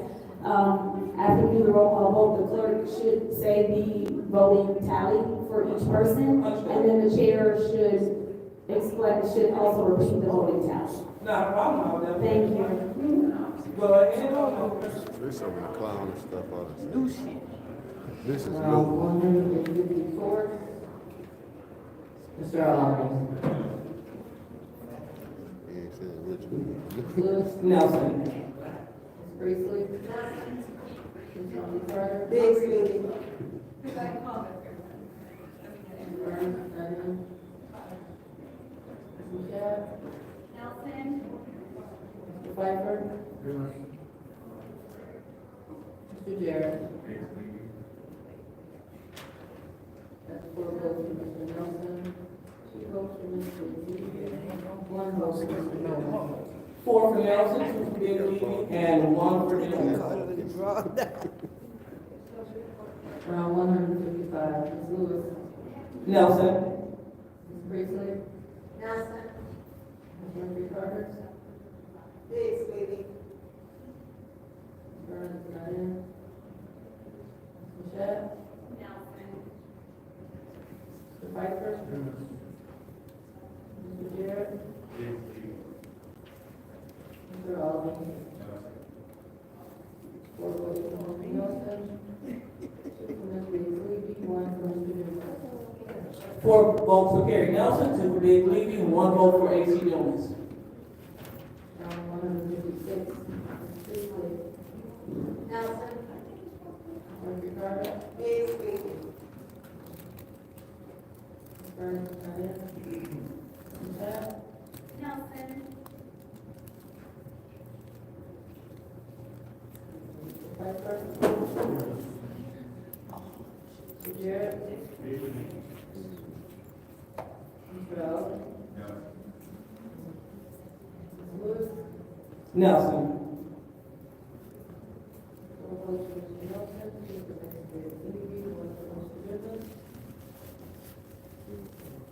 It is 4 votes for Nelson, 2 for Big Levy, 1 for Dillon.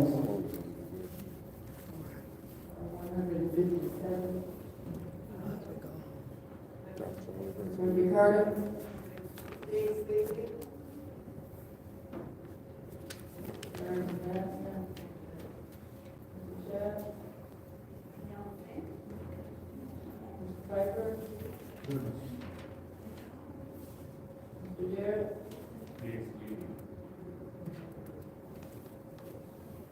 Mr. Alden. Ms. Lewis. Nelson. Ms. Priestley. Nelson. 2 votes for Mr. Levy. 4 votes for Mr. Nelson, 1 vote for Mr. Dillon. So we have 2 votes for Big Levy, 4 for Nelson, and 1 for Dillon. Round 158. Burns. Nelson. Mr. Shat. Mr. Pfeiffer. Mr. Jarrett. Mr. Alden.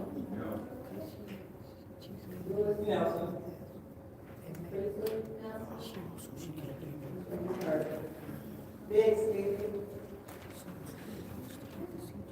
4 votes for Mr. Nelson, 1 vote for Mr. Dillon, 2 votes for Ms. Priestley. That is 4 for Nelson, 2 for Big Levy, 1 for Dillon.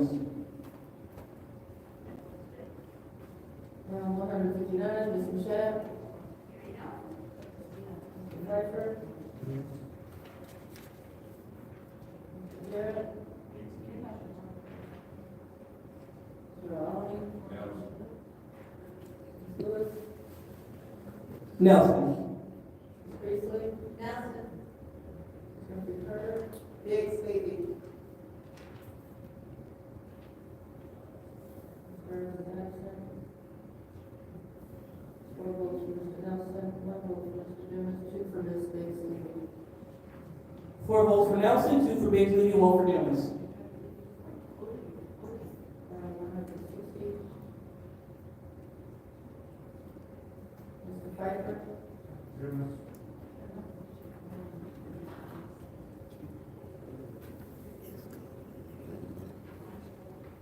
Mr. Garrett? Mr. Allen? Ms. Lewis? No. Nelson.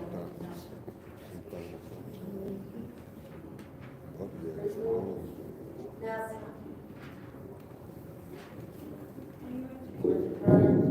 Biggs, baby.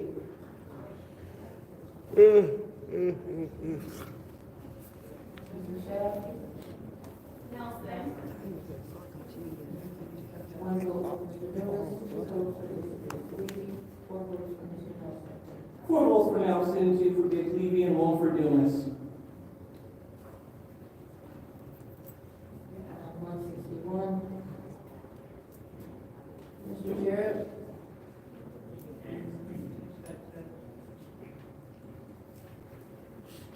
Mr. Allen? Nelson. Priestley? Nelson.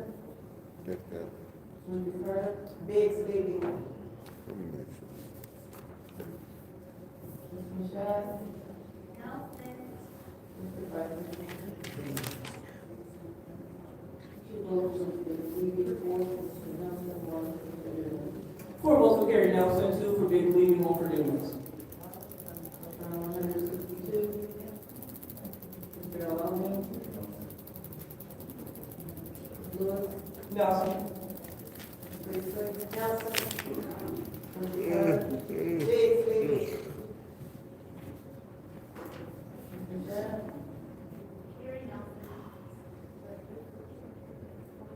Mr. Pfeiffer? Mr. Jarrett? 4 votes for Mr. Nelson, 2 for Mr. Levy, 1 for Mr. Dumas. 4 votes for Gary Nelson, 2 for Biggs Levy, 1 for AC Dumas. 163. Ms. Lewis? Nelson. Ms. Priestley is not in. Mr. Carter? Biggs, baby. Mr. Shaw? Mr. Pfeiffer? Mr. Jarrett? Mr. Allen?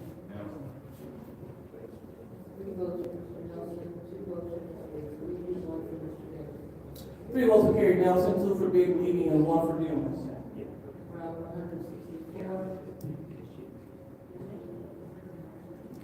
Priestley is not in. Mr. Carter? Biggs, baby.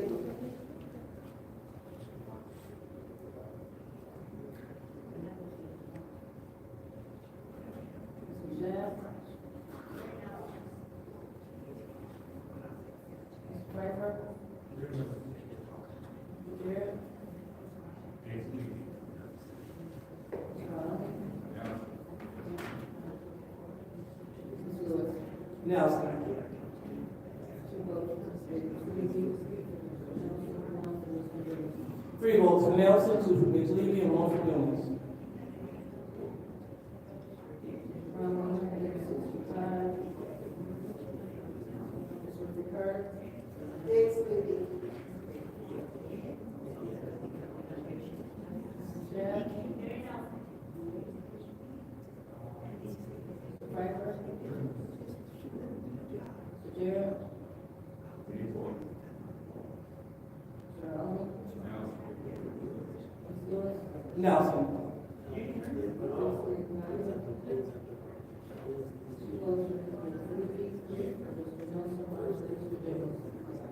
We have 3 for Carrie Nelson, 2 for Biggs Levy, and 1 for Newman.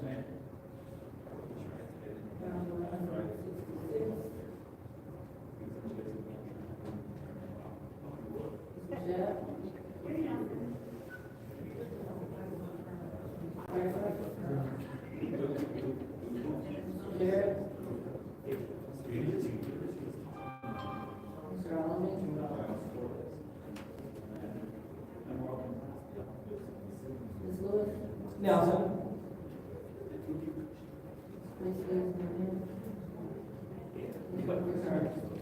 Biggs Levy.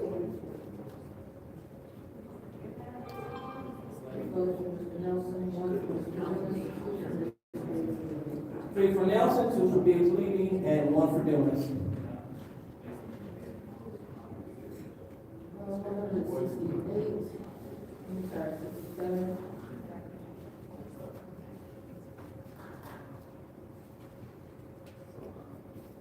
Mr. Pfeiffer. Mr. Jarrett.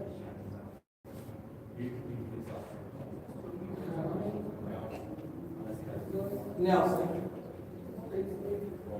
Nelson. Mr. Carter. Biggs Levy.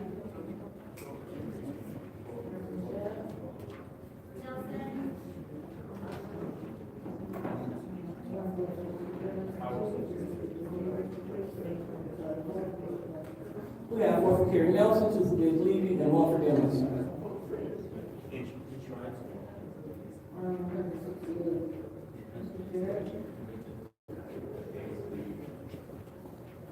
Mr. Allen. Nelson. Nelson. Mr. Carter. Biggs Levy.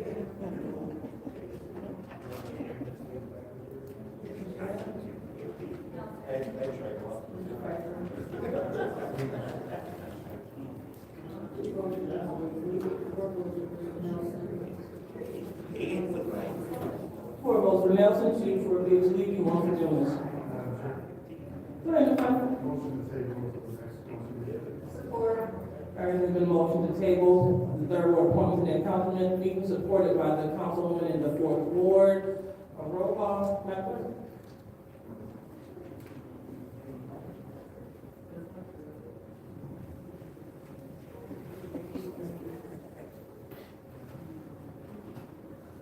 Ms. Lewis. Yes. Yes. Mr. Carter. Yes.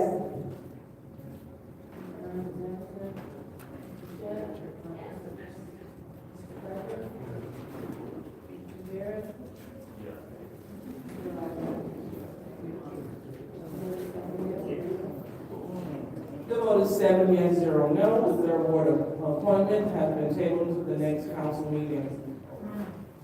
So now we will move on to the Pledge of Allegiance. Mr. Pfeiffer, could you please read the Pledge of Allegiance?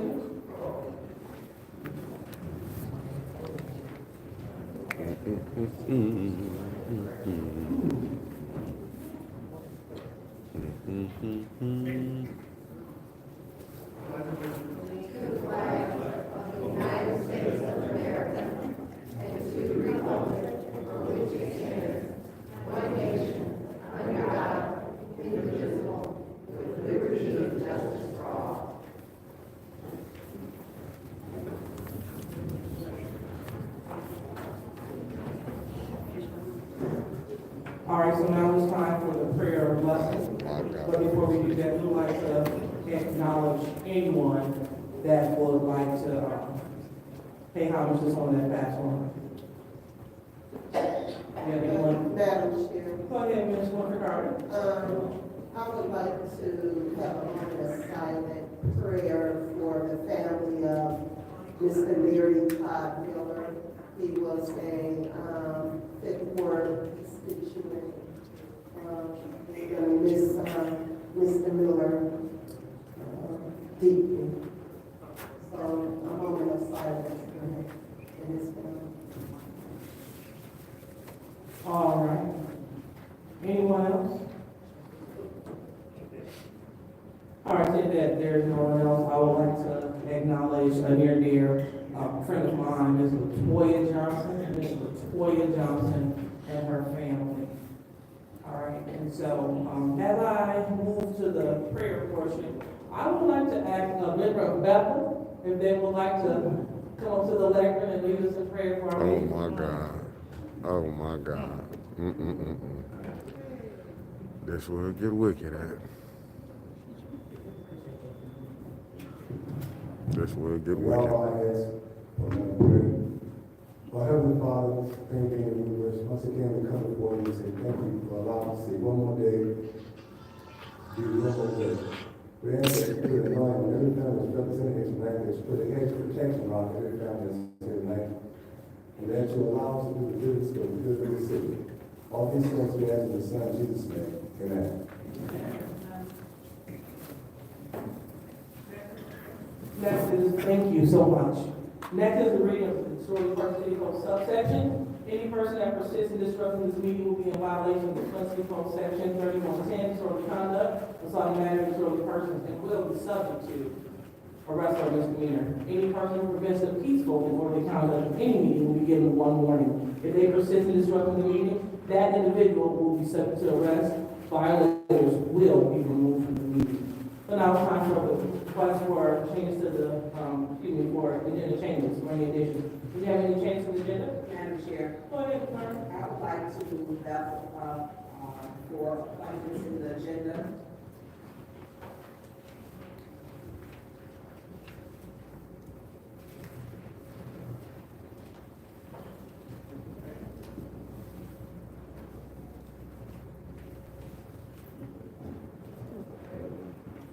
Appointments. I would withdraw that to trial.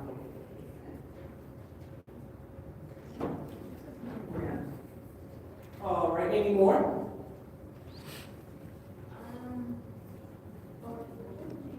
Yes, so we're just now just making changes to the agenda, right? All right, so seeing that there's none, we will go ahead and we will proceed. So next you have a public hearing. Public hearing 240-341.6, the public hearing for the Robert Street vacation.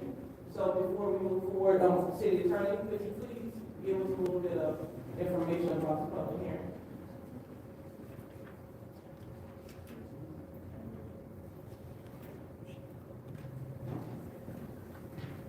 This item is from, I believe, Building and Community Services. This is not an item that came from the City Attorney's Office. Okay, understood. In the past, the attorney usually give a little insight about the hearing, so not a problem. So, When you don't know, you don't yes, know. got it. So, is there anyone that can give a little insight about the public hearing before we proceed with the hearing about the Robert Street vacation?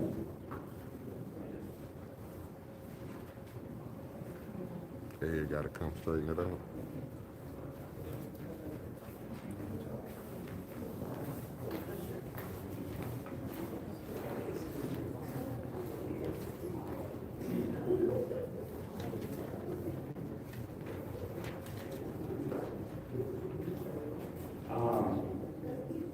Through you to the council, I'll start off, probably she can finish it up. But basically, the Robert Street vacation is a part of the police and fire training facility that has been a project of mine for probably the last, 9-10 months. You all have already approved the purchase of the property that we received back from the land bank. You're going to have if I'm not mistaken, it was a 10-lane gun range, classrooms, and things like that for the police. The fire, you can kind of tell what you want to do. We're also going to renovate the existing fire station that's on the property. Renovating also adjacent to the fire station, we're going to put up a regional training tower. These towers are made of shipping containers that will be shipped here and designed to for training, live birds inside, as well as extricating people from a building. And both of these facilities are revenue generating for the city. Right now, the police department, they have to go out to Shiawassee County when they have police shootings, fire practice. I don't know what it costs, but I know it's probably somewhere in the area of $1,700 to $2,500 each time they go out there. And it's, I think we only take about 10 to 12 people at a time, but at the same time, when they go out there, those are people that's, not protecting the city of Flint. So there was a conversation made with various municipalities, other police agencies, other fire agencies, prior to us brainstorming and coming up with this here ideal. And they all stated that they would be very appreciative and probably participating in this venture once we can get it off the ground. So basically, it's a public hearing. Like I said, we own everything. I think it's 6 vacant properties on it. That 3 of them are in the ground, and I think 3 of the houses are up. So that's pretty much it. It's a vacation of the property. That's the whole square. Through the chair. Thank you so much. Go ahead, Ms. Gurley. Also, the planning commission has already reviewed the plan and is recommending that council approve as well. All right, thank you. And thank you. All right. So now we will proceed with the public hearing about the Robert Street vacation. And so we want to remind all audience members that you must be germane exclusively to the Robert Street vacation. If you are not, you will be halted and reminded, and then the remainder of your time will be taken. All right. So we're looking to call up our first public speaker. Go ahead, Mr. Jones. My name is A.C. Dumas, and I'm a resident of the 3rd Ward. And the issue I have with that, remember when the fire station was built, and to give some clarity, you all know where Legacy Funeral Home is. It's right across the street from Legacy Funeral Home. And what troubles me, a gun shooting range, I can understand training for the firefighter. I mean, it's a great building, never should have went abandoned, but in the neighborhood, I mean, you take those type of things, like the gun shooting range out in the day, where it's in Bergen, where it's empty fields and stuff. You talk about in a community where people live. Now, Robert Street is behind the fire station where the fire trucks come in and go out, because they're large vehicles. But a gun shooting range in the heart of the 3rd, well, not heart of the 3rd, but in the 3rd Ward, where residents live? Where residents live. You wouldn't take that over the 8th Ward. You wouldn't take that over the 9th Ward. You would not. And I don't care if the planning commission or whoever, that is absolutely absurd to put a gun shooting range in the 3rd Ward. I don't know who had that vision. I don't know where that vision came from. Trained firefighters, that's good. But, bullets don't have eyes. So I'm thoroughly against it. I am thoroughly against it. A shooting range? You can't make that make sense. All right, man. I said what I said, and I meant what I said. And I'm standing on what I said. I'm a resident of the 3rd Ward. But if I wasn't a resident of the third ward, if I was of any other ward, I would speak against a shooting range in the city of Flint. See, they had a nice police academy over there, but they sold that to the dope house. St. John, Yes, they did. Yes, they did. Now they want to put it across the street from the funeral home. I guess it may be good business for him if somebody gets shot. Oops, drop the mic. Next speaker. Next speaker.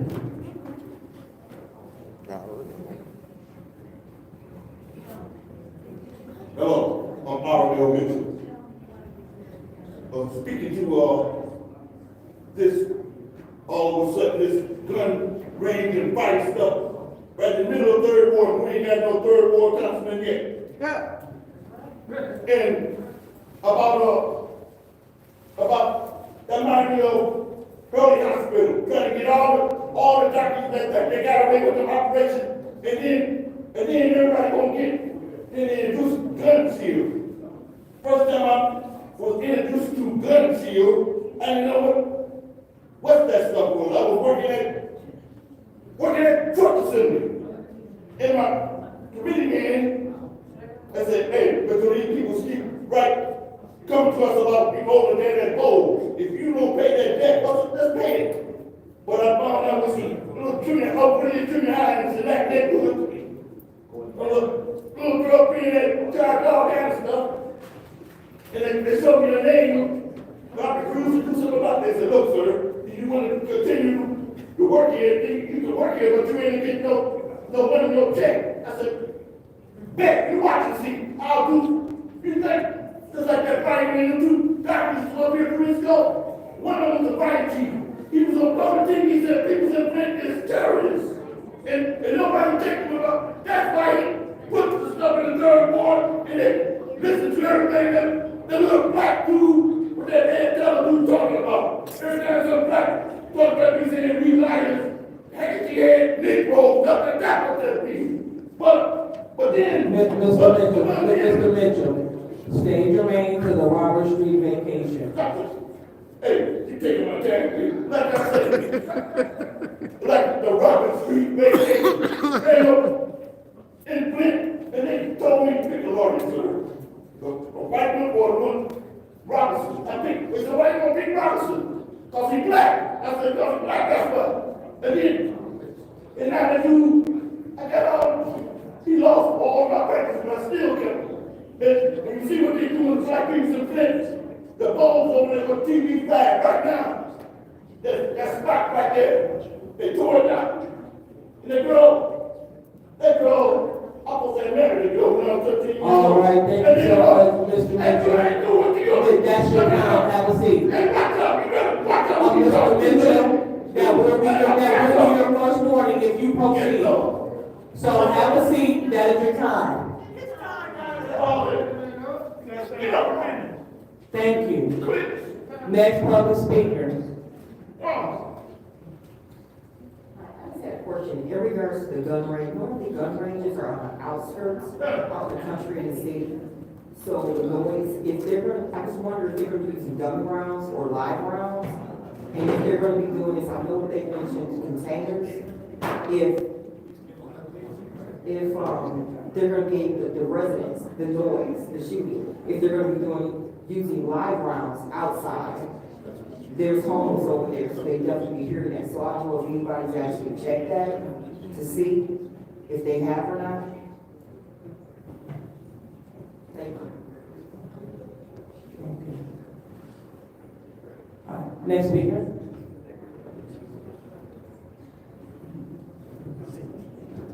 We already got too many gunshots in the third ward. We already can't sleep tonight in the third ward because of gunshots. Yeah, but it's really in the third ward. Really in the third ward. Really in the first ward too? Man, we don't need that there. Point blank. And if y'all would really go and ask some third ward residents that maybe live by there, you'll find out they feel the same way we do. So before y'all make y'all decision, I suggest y'all postpone till y'all go and talk to a whole lot of third ward residents. So we get their opinion about what should be done. Thank you. Next public speakers.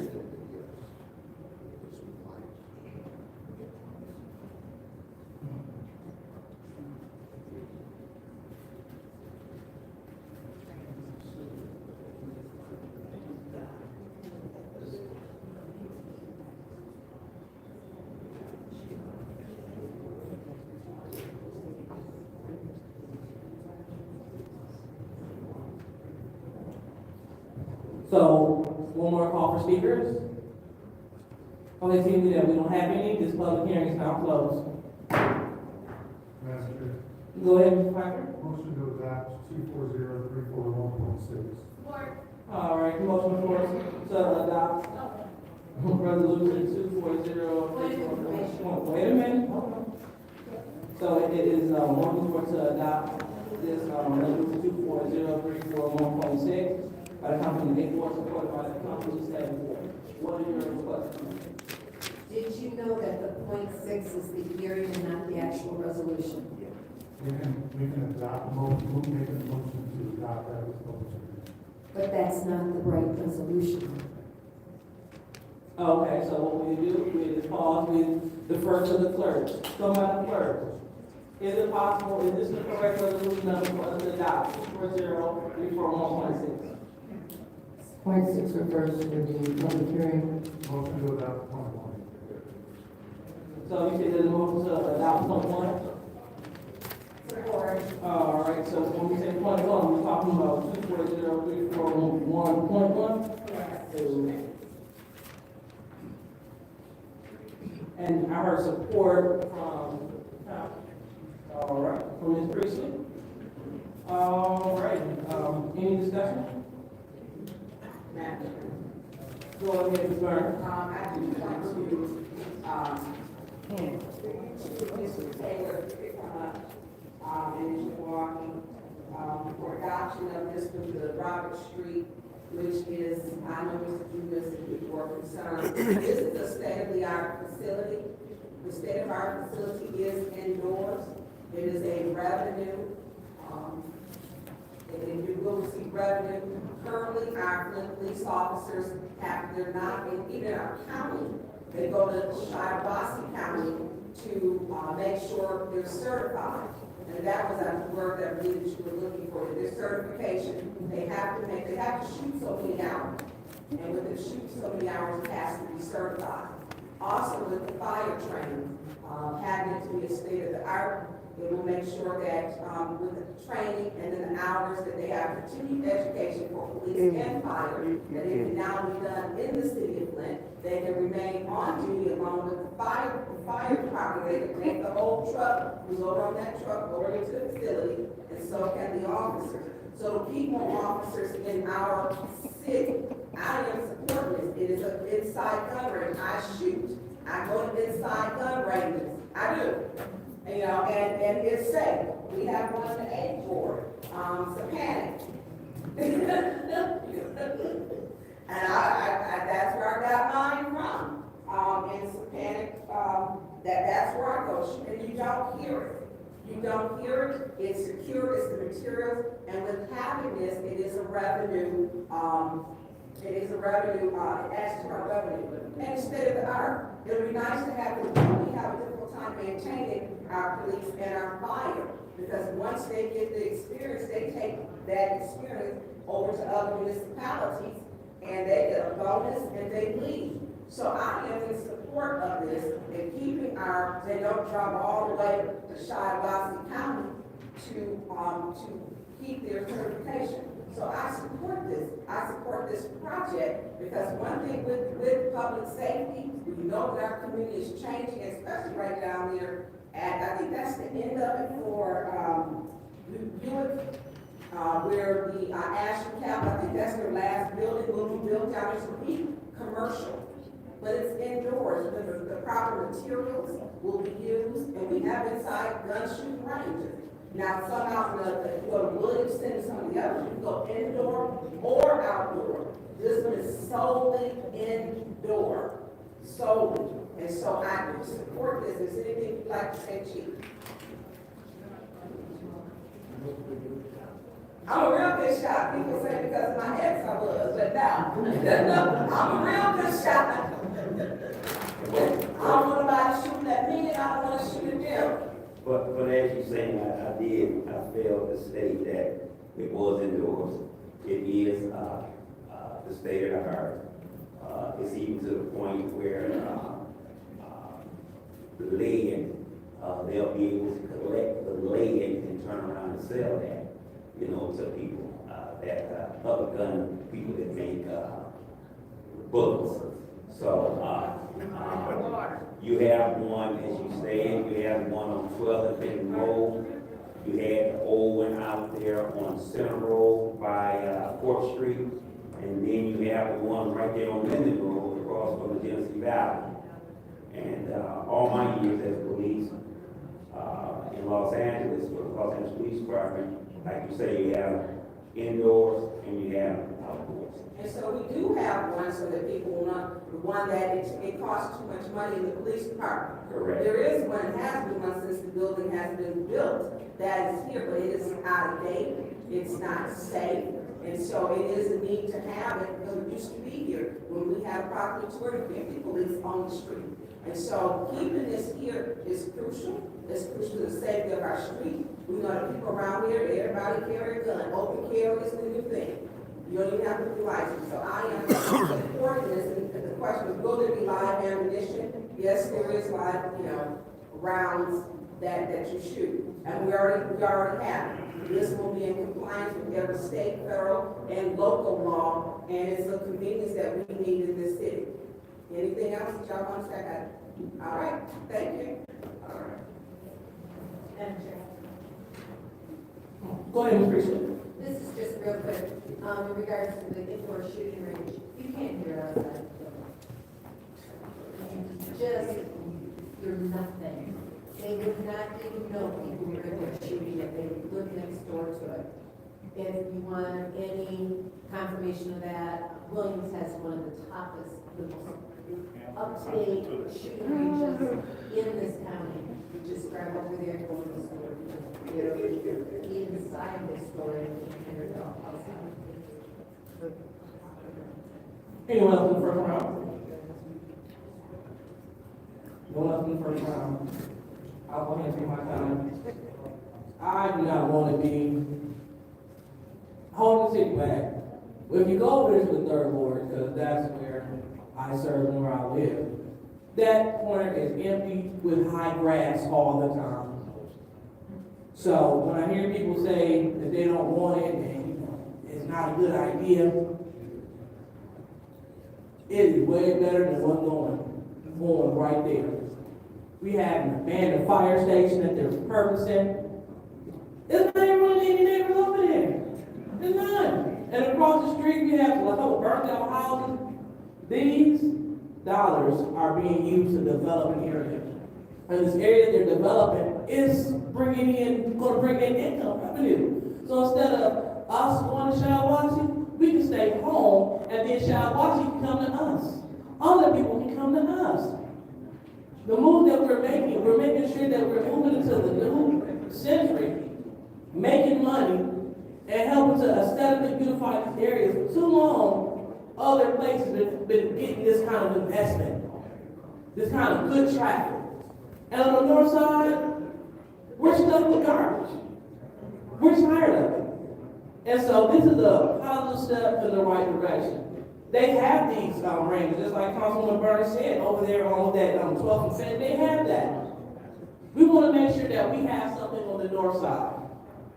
The time is out for us foregoing great things happening on the north side. So if we can bring an indoor state-of-the-art gun range to the north side, because I ride down Stewart every day to get to work and go about my travels. I'm tired of looking at nothing. This is bringing something. And I want to vote for something. Because we had nothing for too long. So now we're going to move on to the second round. Anyone else want to speak? Anyone else to speak in the second round? All right, so with that being said, we will go ahead and we will vote. Resolution 240341, the Robert Street vacation. Roll call, Madam Clerk. Ms. Priestley? Yes. Mr. Carter? Yes. Ms. Burns? Yes. Ms. Shad? Yes. Mr. Pfeiffer? Yes. Mr. Jarrett? Yes. Mr. Allen? Yes. Ms. Lewis? Yes. Yes, no. The vote is 8 yes, 0 no. That resolution passes. So now it's time for public comment. First speaker, Madam Clerk.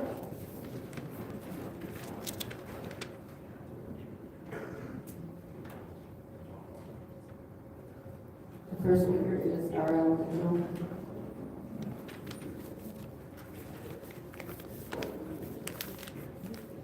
Hello, R.L. Mitchell. Like what I was saying about, I worked in General Motor Truck Assembly. I was getting $37.84 an hour.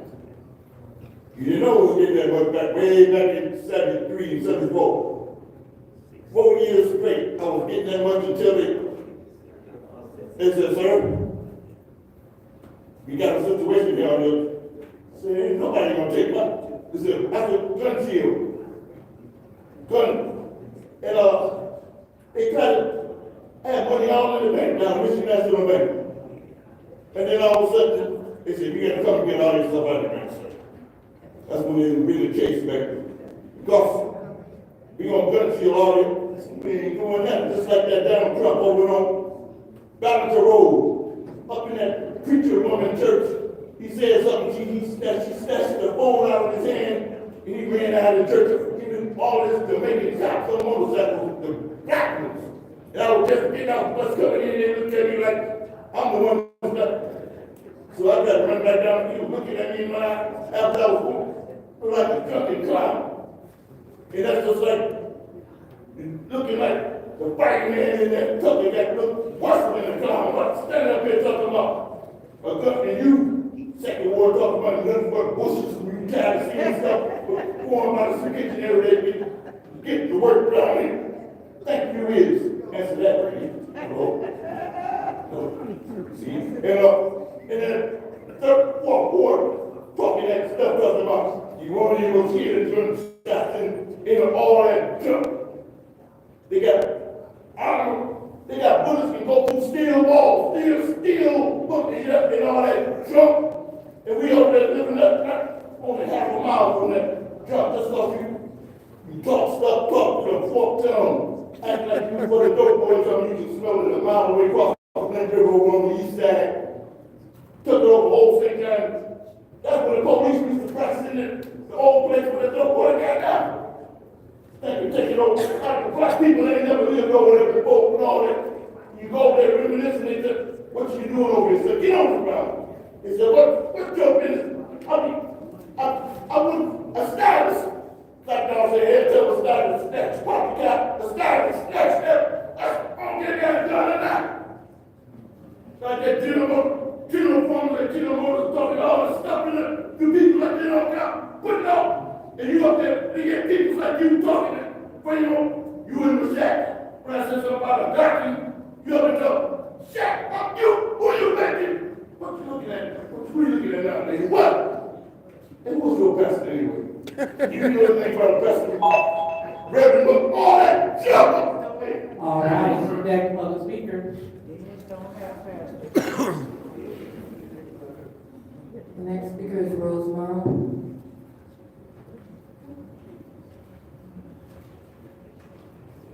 Hello, everyone. I'm Rose Merle, and I live in the first ward. I just had a couple questions, maybe somebody can come, one of the council members can come back and answer. In regards to Hasselbrain, there's still work that needs to be done. We all know that. But nothing beats a failure than a try. I believe the council person stated, and correct me if I was wrong, that the council can't do anything. But I feel like the council can fight for us, fight for Hasselbrain, the seniors and the residents. City of Flint residents just don't use that center. Residents from the entire Genesee County. You stated a new resolution needs to be presented. Who can type up a new resolution ASAP? That's the question. Who is willing to call the mayor tonight? Question mark. Question, you stated the mayor, correct me if I'm wrong, you stated the mayor would veto it if it was one written up. Did the mayor already state that he would veto it? If anybody asked? Or did the mayor say he wasn't gonna do it? He wasn't gonna pass it?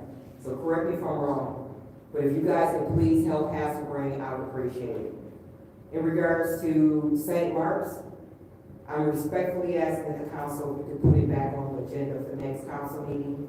I'm also asking the council pass the resolution granting St. Mark's the $50,000. We all should be good Christians, and we all should want to help everybody. Thank you.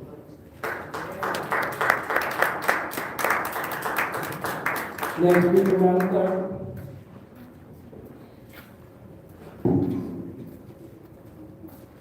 Next speaker is Billy Dantzler. Did you say Billy Dantzler? Not here. Not here.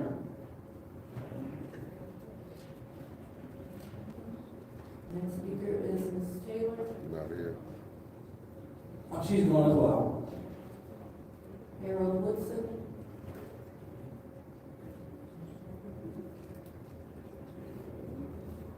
I won't take my full time, I just want to thank the council for the consideration of passing the resolution allowing more ARPA funds to Bethel Baptist Church as we continue to work in the community.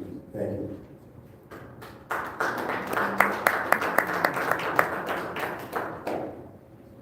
Next speaker, Madam Clerk. Ms. Rosa Thomas Anderson. Did you say Harper Woodson? No. Ms. Thomas Anderson. Next speaker is I'm sorry.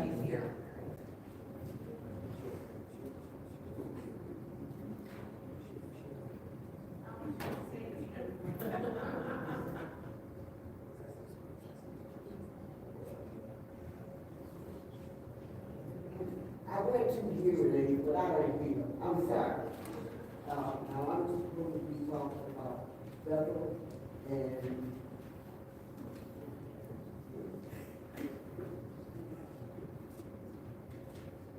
when we talk about Bethel, that's something that I'm passionate about. When we talk about the city of Flint, that's something that I'm passionate about. Because I do realize the resources that Bethel have supplied in, we just celebrated our 100th anniversary, so we've been here for a long time. And we have been in the community for a long time. When we was on the south side of 12th Street, we always offered our building for any organization that needed space for meetings and stuff of that sort. We still do the same thing over on Valentin.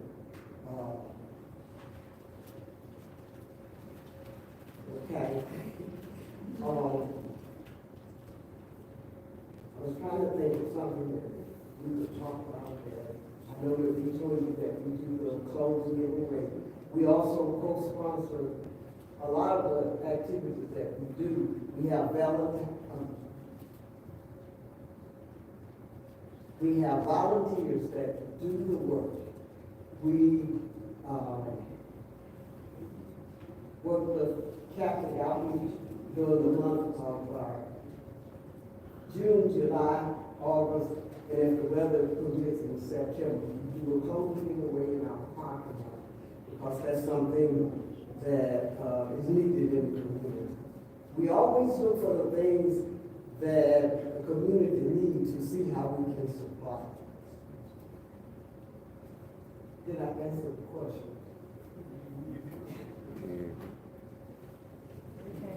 They can't talk to you.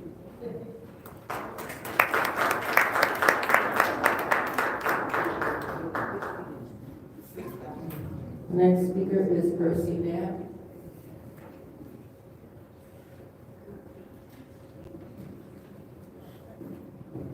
Good evening, everyone. My name is Percy Knapp, and I'm the chairperson of the Hassel Brave Senior Center Board.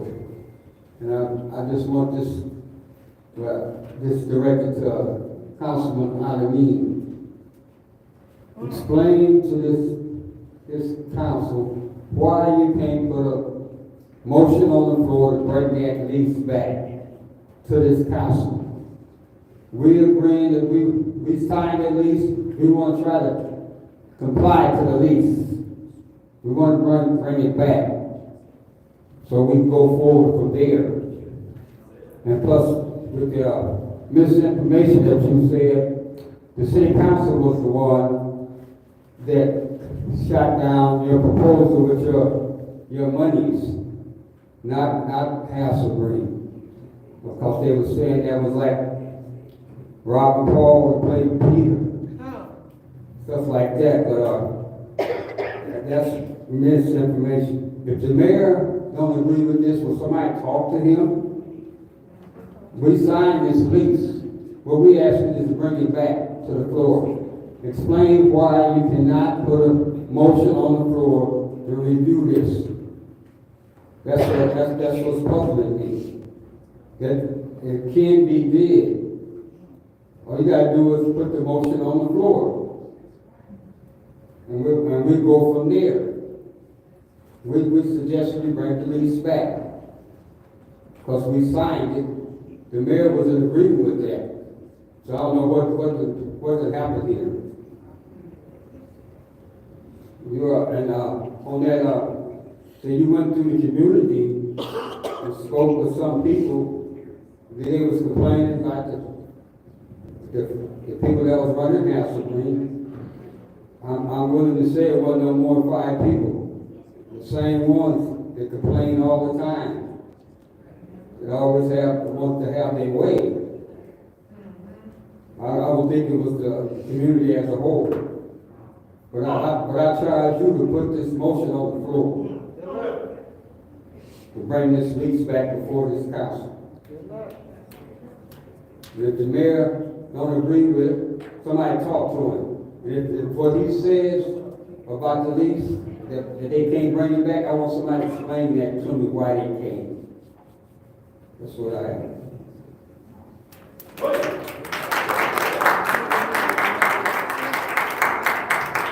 Next speaker, Madam Clerk. Next speaker is Shirley Wilson Johnson. Oh, she's gone. Next speaker is Arthur Woodson. He's gone as well. Next speaker is Beverly Biggs Levy.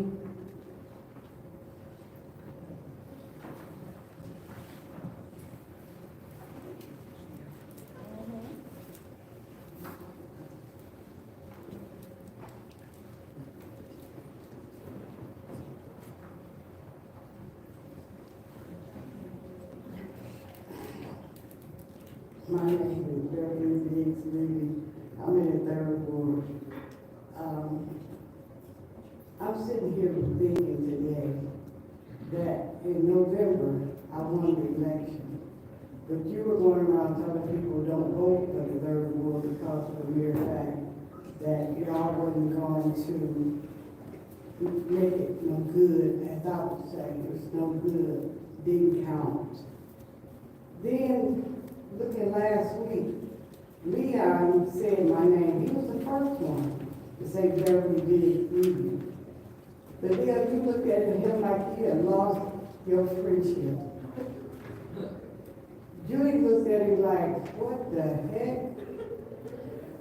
And when it got to the 7th Ward, everybody else said, Jerry said my name, Tanya said my name, Dennis said, he said, no, I'm going to change it to Beverly Biggs Levy. 9th Ward said my name. It was good. But the clerk, 7th Ward raised her hand, he want to change this, he want to change this.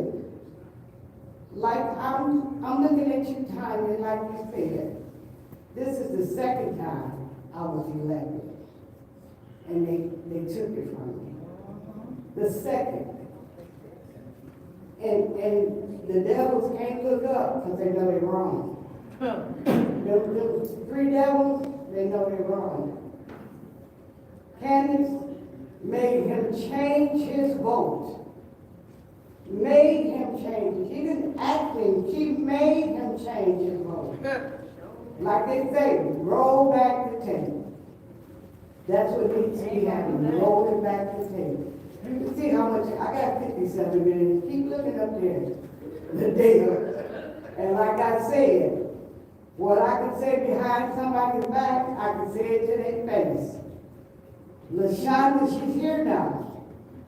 She was the same one who helped me knock on them doors to have you removed out your seat. I ain't ashamed to say nothing. But that's who you want, right? So if she got signatures for you, what do you think she gonna do when she get that signature? She gonna backfire on you. Just think about it. Have a best day.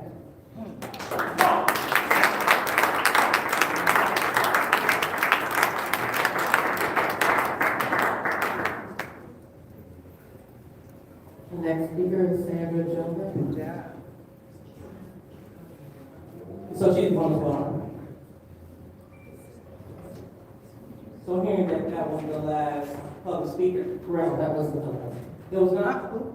Oh, I'm sorry, Proceed. The next speaker is Liberty Bell.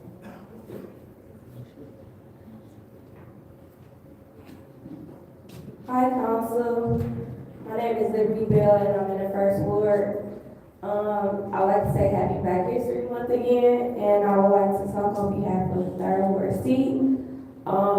When y'all decide to put somebody in that seat, please make sure that they know Robert's Rules of Order. And in regards to putting somebody in that seat, please make sure that they know the Flint Charter and the city ordinance. When putting somebody in that seat, please remember Quincy's legacy as a water warrior and honor the lawnmower that he had. And the spring is coming soon, so you want somebody that's gonna get out there and cut that grass and keep the blight down in that area. Please put an individual in that seat who will not get the city sued for defamation of character. Please elect someone to that seat who will give Ray Bond justice and his family closure and justice. And please, when electing somebody to that seat, remember our late Councilman Eric Mays, which grandkids didn't have hats and gloves. And as our civic duty as a community, I feel like we could have taken care of that, but mental law group did not. So again, please, when putting somebody in that seat, remember those things and honoring our city. As far as Robert Street, myself, like Tanya Burns, Councilwoman Tanya Burns, I do use the Fenton and 12th Street, and I believe that's in the 8th Ward, as a gun range, and I think that it would be beneficial to the 3rd Ward for us to have that over there. And as far as Hasselgreen goes, does the city is there anyone educated on the millage that's supposed to go to the senior citizens and how that's operated? Can you please give us more information, because I'm really confused about Hasselgreen at this point? Thank you. You're right. All right, next speaker, Madam Clerk. The next speaker is Kawan Mack. Come on, come on.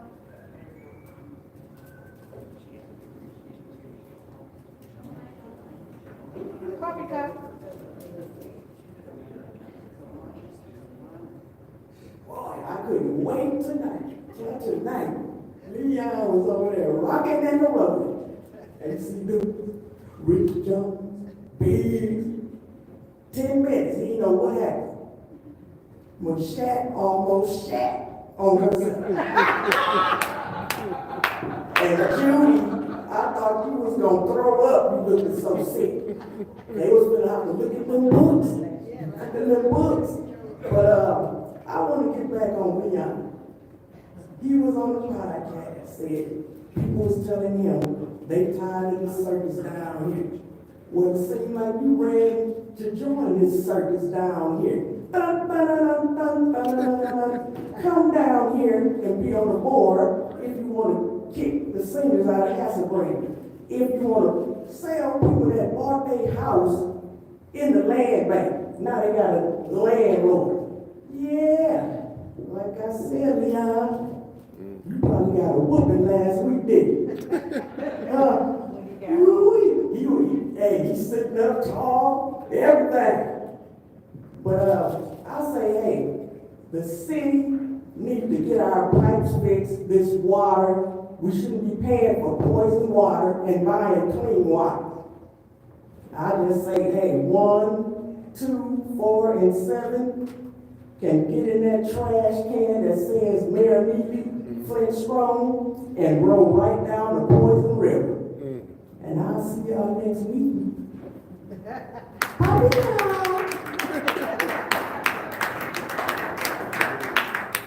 All right, next speaker, Madam Clerk. Next speaker is AC Dumas.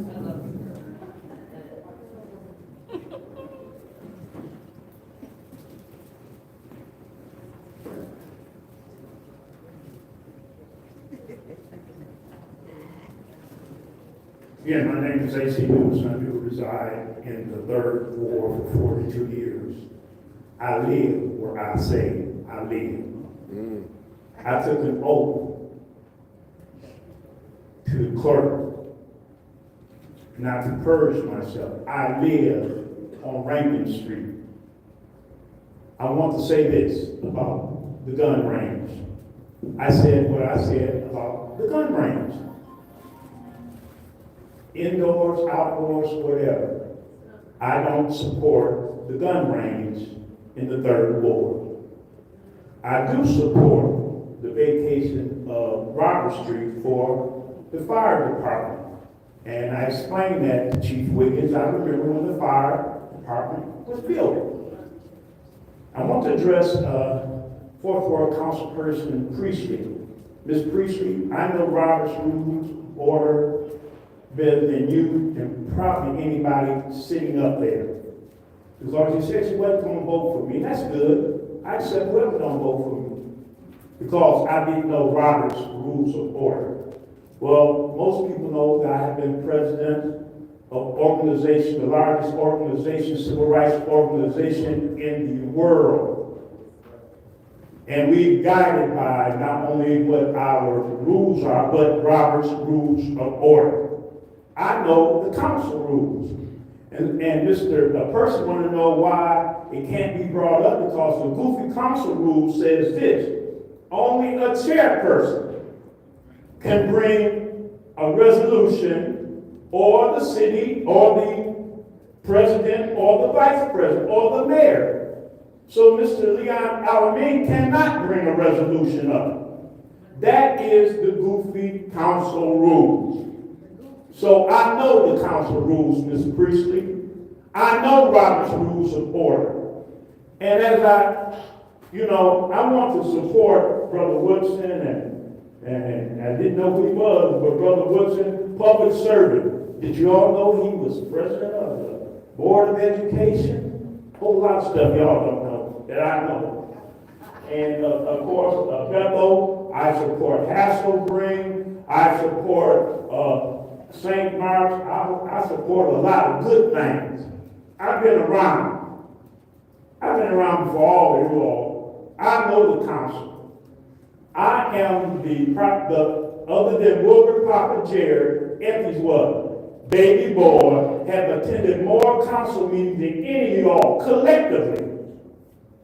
Collectively. I've been here a long time. And so I support the things that's good for the community. The good range and 3rd Ward is not. Thank you, Mr. Dumas. Next speaker, Madam Clerk. Next speaker is Richard Jones.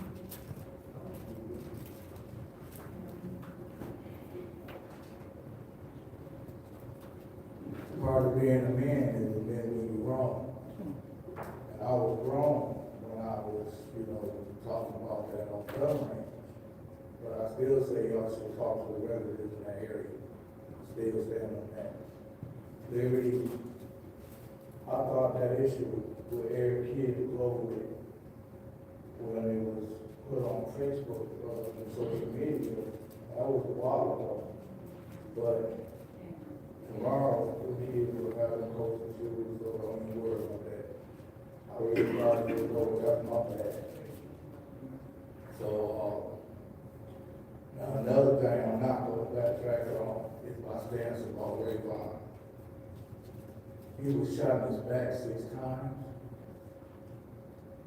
He was shot in the back of his head 1 time. The first time I spoke on it, I said he had a gun. And ever since that day, I've been saying he was shot in the back. I don't care about their investigation going back looking on his Facebook page. That first day I also said, we need to do something. Help these kids put these damn guns down. But yet, only person that stood up amongst you 8 was Leon Elamine.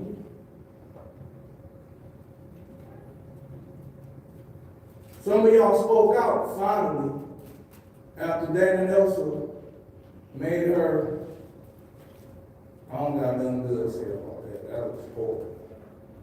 Horrible decision. So, and I challenge those in the back corner over there to start talking about the justice for Rayvon. I challenge the person that finally spoke up to keep speaking up. Let me tell y'all something. I went to Ben Harbor this weekend. Talked to the lady Democrats up there. Gave me their personal cell phone numbers when I told them about what was going on with Rayvon. He was shot in his back 6 times, in the back of his head once. Next council meeting when I come here, I'm going to play a recording for y'all. It was a shooting in Flint, Michigan. A shooting at each other, you know. Both people that were shooting their guns was arrested. One of them was shot. Then one of them was killed. That young man was shot 6 times in the back. Once in the back of the head. Thank you. Next speaker, Madam Clerk? That was the last speaker for this group. Okay, so that was the last speaker, so public comment is now closed, and now it's time for council response. Anyone would like to respond to the resident? Madam Chair, Go ahead, Ms. Burns. I want to say this to Rich Jones. I know that family when he was shot.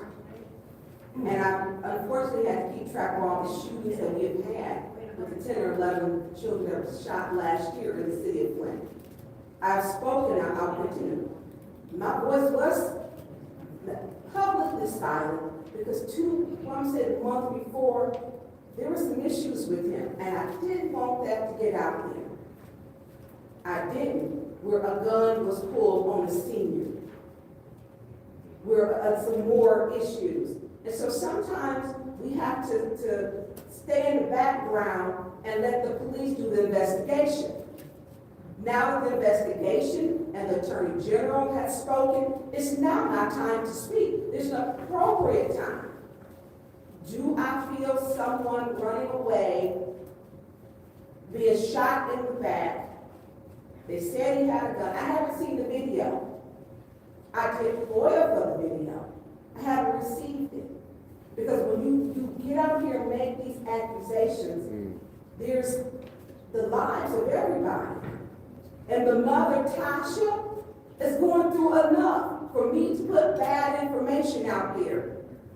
I don't need to hype myself on someone else's tragedy like that until we get the information. I haven't seen the video, and I don't want to see the full video.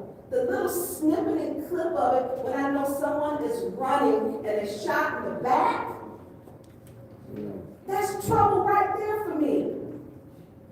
So I'm waiting still for other information. So don't check me, check yourself on that. And get your facts straight. Or come to me and answer your phone when I call you. Unblock me. Okay, so Mr. Jones, Mr. Jones, I'm gonna bring it over. And so, Ms. Burns, I also want to add that according to council rules, you can't be argumentative with I was not being argumentative. Ms. Burns, again, regardless, we have a duty to rise to a higher standard. So as Mr. Jones knows, he cannot yell out. And in response to you, you can't go back and forth and be argumentative. Point of order, I said to you, we have a right to bring anybody to court. Point of order, I'm not done. Point of order. What is your point? We have a right to bring any person to order, is that correct? Yes, it is. Thank you. All right, so I'm going to go back and refer to Rule 27.2. You cannot attack and be argumentative with audience members. When was the attack? When was the attack? Oh, okay, I will tell you. You were talking to him, telling him. No, that was in my statement. Again, your statement before you said, back and forth. You got nasty with the man in the audience. You can't do that. So I'm encouraging you to be mindful of 27.2 when addressing audience members. And we're addressing the acting audience members to please not yell out because you will get a warning. Anyone else would like to speak in the council? Madam Chair. Go ahead, Mr. Carter. You know what, in response to whatever rule you threw out here, you need to follow the rule. It's a double standard. How many times have you been members of the residents, the audience? You can't, you know what, you just really need to stop. Anyway, I would like to say to Ms. Thomas, years ago, Ms. Thomas, and this is in reference to Bethel United Methodist Church. Years ago, I went to Wiley College in Marshall, Texas, and Bethel United Methodist Church used to host our choir. Every year, we would come to Bethel to sing, to render a concert here in the city of Flint, because we had several members in the choir from Flint, Michigan. And I was one. I received the choir scholarship to attend Wiley College. And so I wanted to help you to remember that, they host choirs, HBCUs to come and sing. If anybody know of HBCU, Bethel United Methodist Church, great hostess. So I wanted to point that out, and thank you guys for all of the work that you do over at Bethel United Methodist. Thank you. Anyone else would like to speak? Sure. Go ahead, Mr. Alman. Just would like to acknowledge Faith Temple Church of God in Christ on their 65th homecoming celebration and for the invitation to join them this February 16th. They're doing some amazing work over there in First Ward, and I just wanted to give them an honor. Thank you.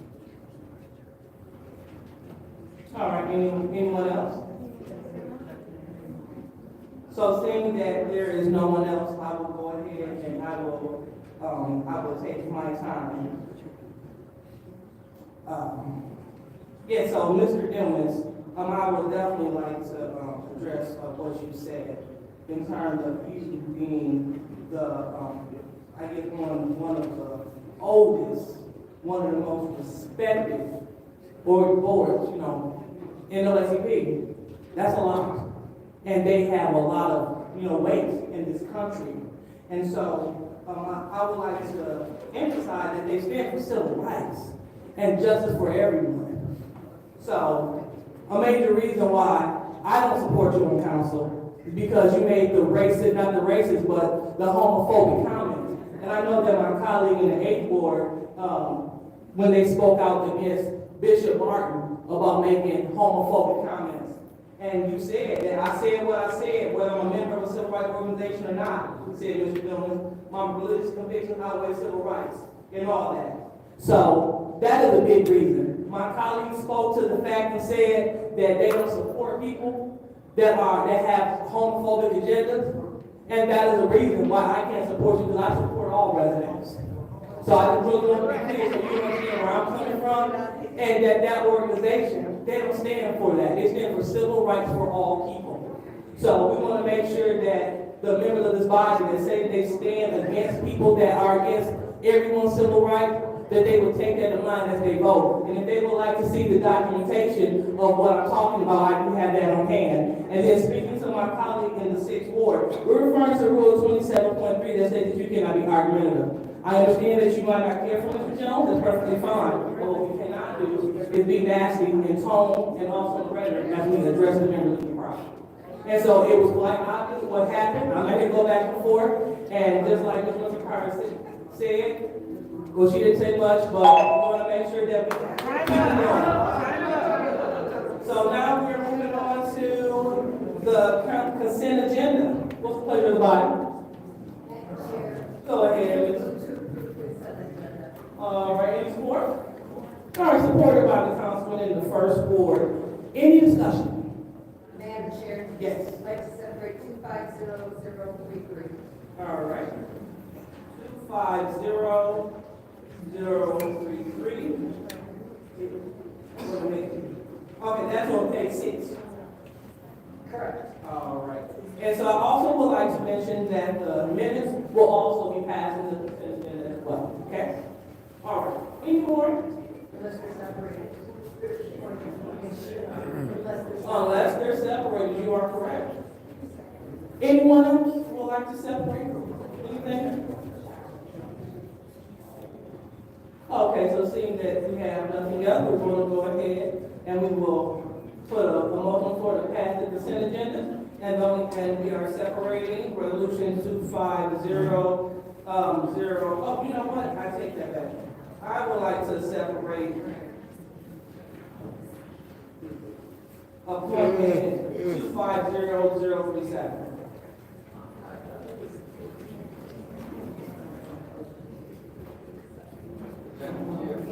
It's on page 5. Okay. All right. So those two resolutions separated, we'll call for pass the consent agenda. We'll call Madam Clerk.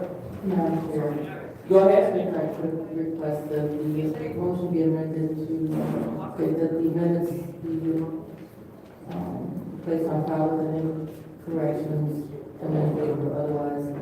Also, for the record, 250037, please look point 1. It was made a point 1 in the Oh, okay. So you said 250. There's an extra 0 that doesn't belong. 250037.1. Okay. Separated. And then I'm asking that the minutes be placed on file with any corrections. Oh, okay. All right, so thank you. So we are passing the consent agenda, which will include, I want to make sure that I have it right, all minutes as posted without incorrect, with any corrections? That's right. All right, in addition to resolution 250037.1. You separated, I just wanted to know that for the record. It was amended in special affairs to point 1. Okay, got it. All right, and so we are looking to pass resolution 250037.1 in the consent agenda as well. Thank you, Madam Clerk. All right. So, roll call. So no. Say what? You separated, I'm sorry, point of order. Go ahead. Point of order. You separated 250037. So that was already separated. But what she was saying was that we turned it to a point 1 in special affairs. And then you just said you were looking to pass point 1 in the agenda. So are we separating point 1 or passing point 1? Oh, you are absolutely Right, thank you, I heard that. So 250037, it is now a .1, and so, yes, so I am separating 250037.1. And we are also separating 250042. All right, just want to make sure that's clear. Thank you for the clarity, Madam Vice President.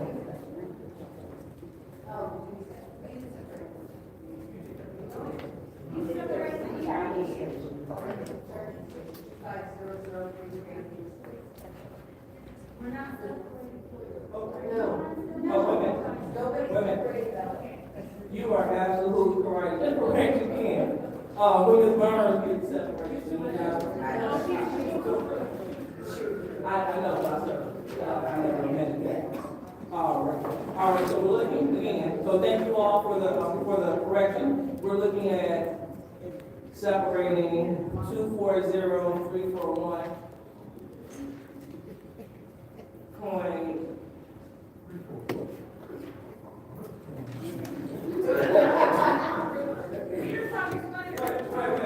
Right. So we're separating two, and it's 250033 in addition to 250037.1. All right, so go ahead and roll call, Madam Clerk. Go ahead, roll call. Yes. Ms. Burns? Yes. Ms. Michelle? Yes. Mr. Piper? Mr. Garrett? Yes. Mr. Allen? Ms. Lewis? Yes. Yes.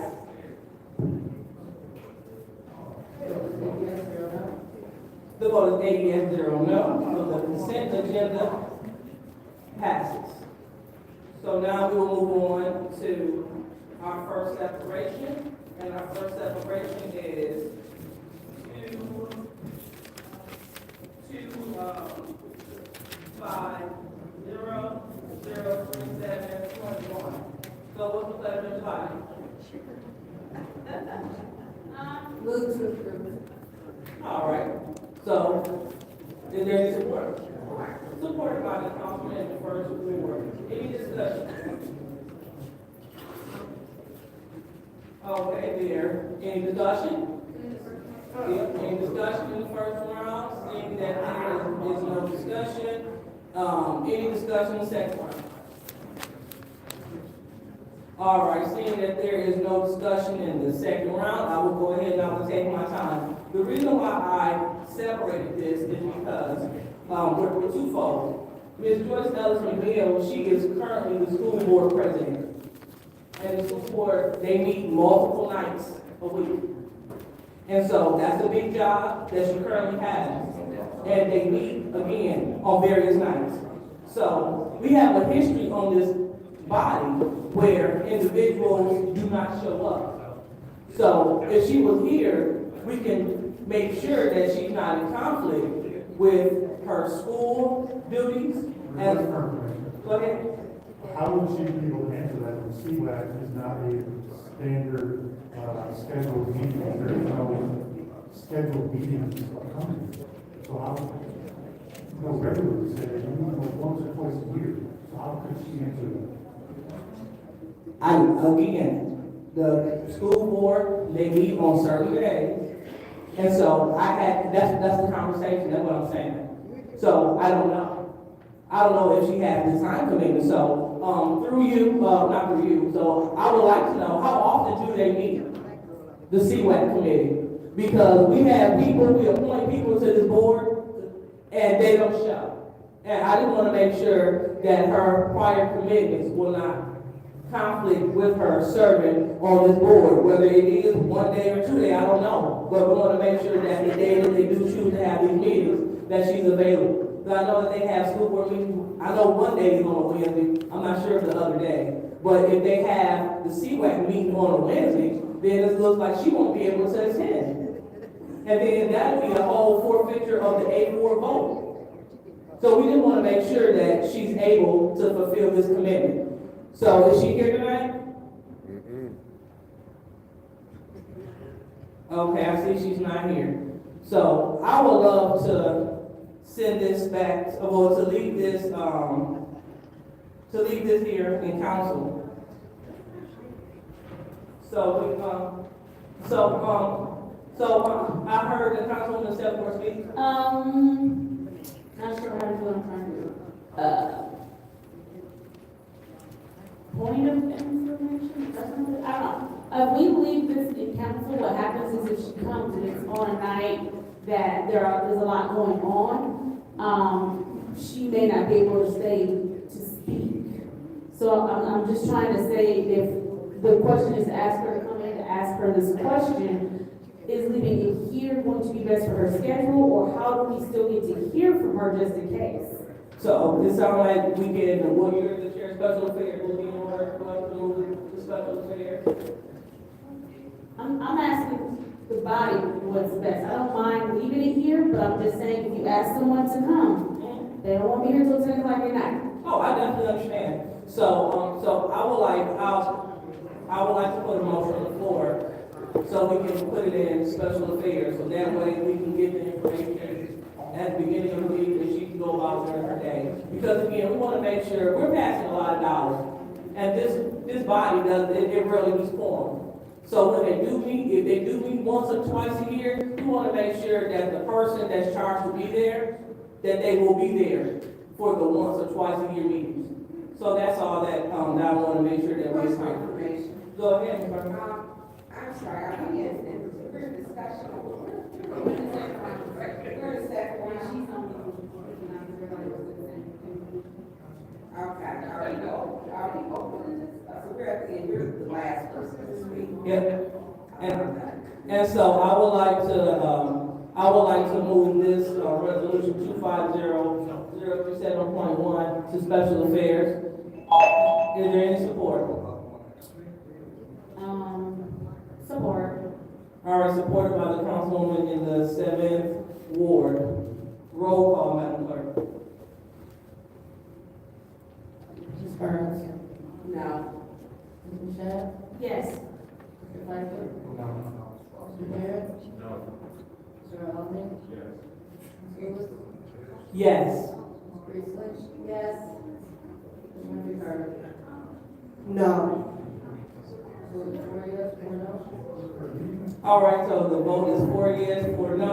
So that resolution failed, excuse me. So now we are back to, I'll entertain another motion. Madam Chair, Go ahead. I make a motion that we approve.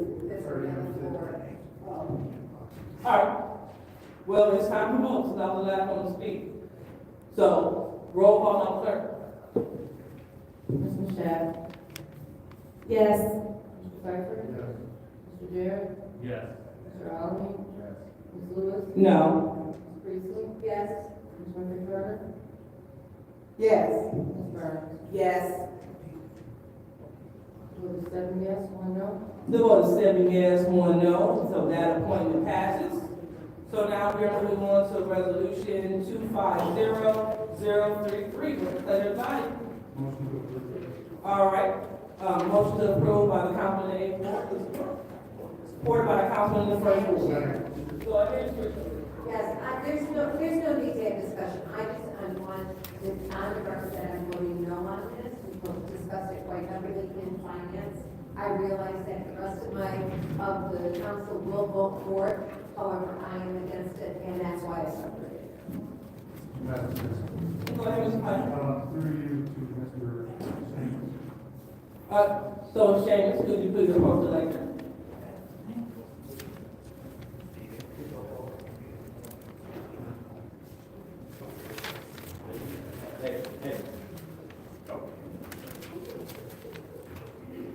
Which one we on?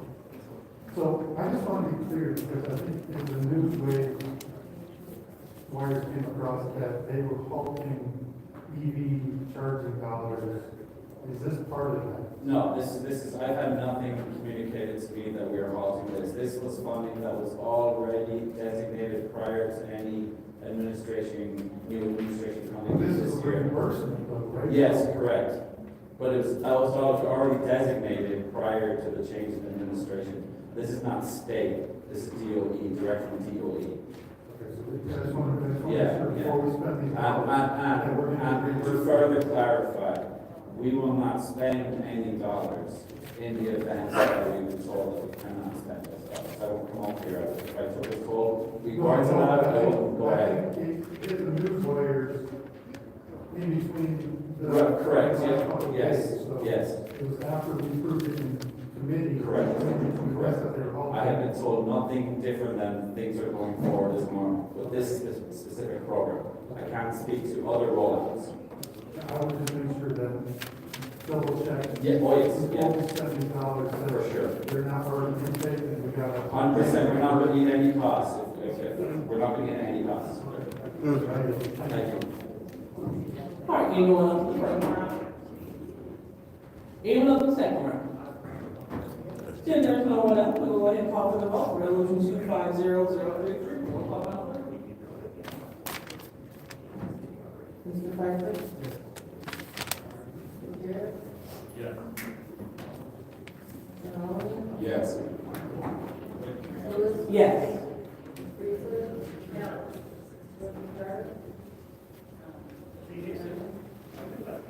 Can you hear what they say? Yes. 6 yes, 1 no. The vote is 6 yes, 1 no, so that resolution passes. So now we are at the end of the agenda. And it is taking us to council.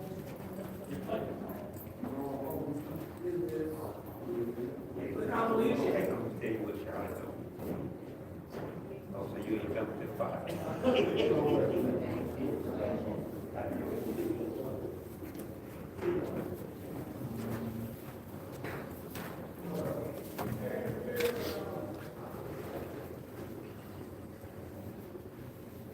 This the end? We at the end? I ain't gonna go. Yeah.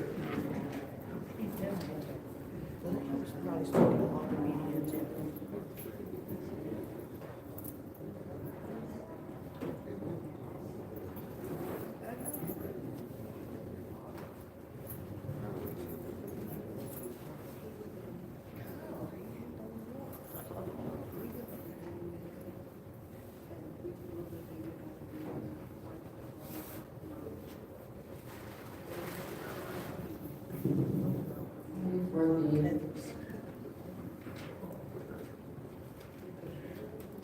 organization of the city council. It is over?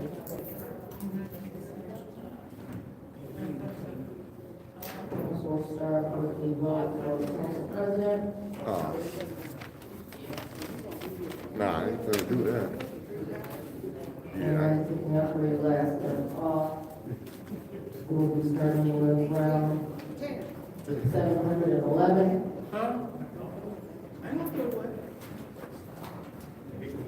And starting with Mr. Piper. And Mr. Jarrett, please, madam. Mr. Allen.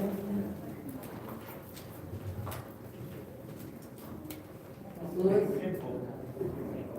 Mashat.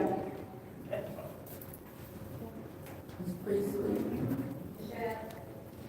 Ms. Winfrey Carter. Winfrey Carter. Carter. Winfrey Carter. Mashat. That's 3 votes for Ms. Winfrey Carter. 3 votes for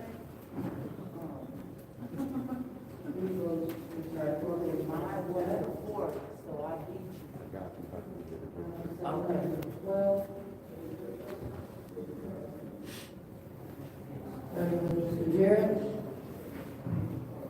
Madam Clerk, Mr. Carter. I would like to make a motion to adjourn. Oh, okay.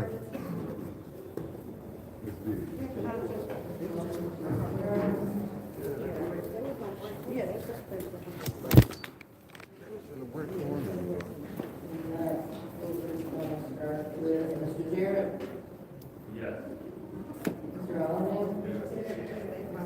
Yes. Yes. Yes. Yes. Mr. Piper? Yes and no. Council meeting is adjourned at 8:08 p.m.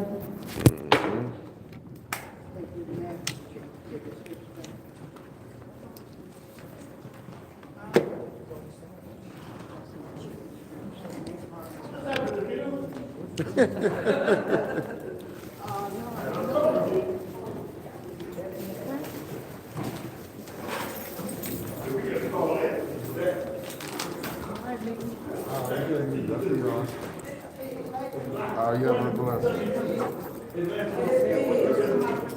Beverly Hills Lease, can you take our home, please? And thank you, ma'am. Mr. Morris not here. Take it home.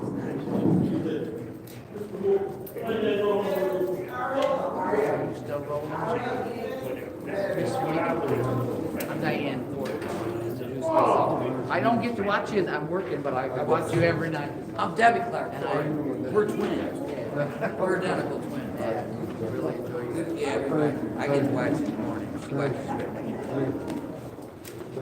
Keep doing what you do. I know that's right.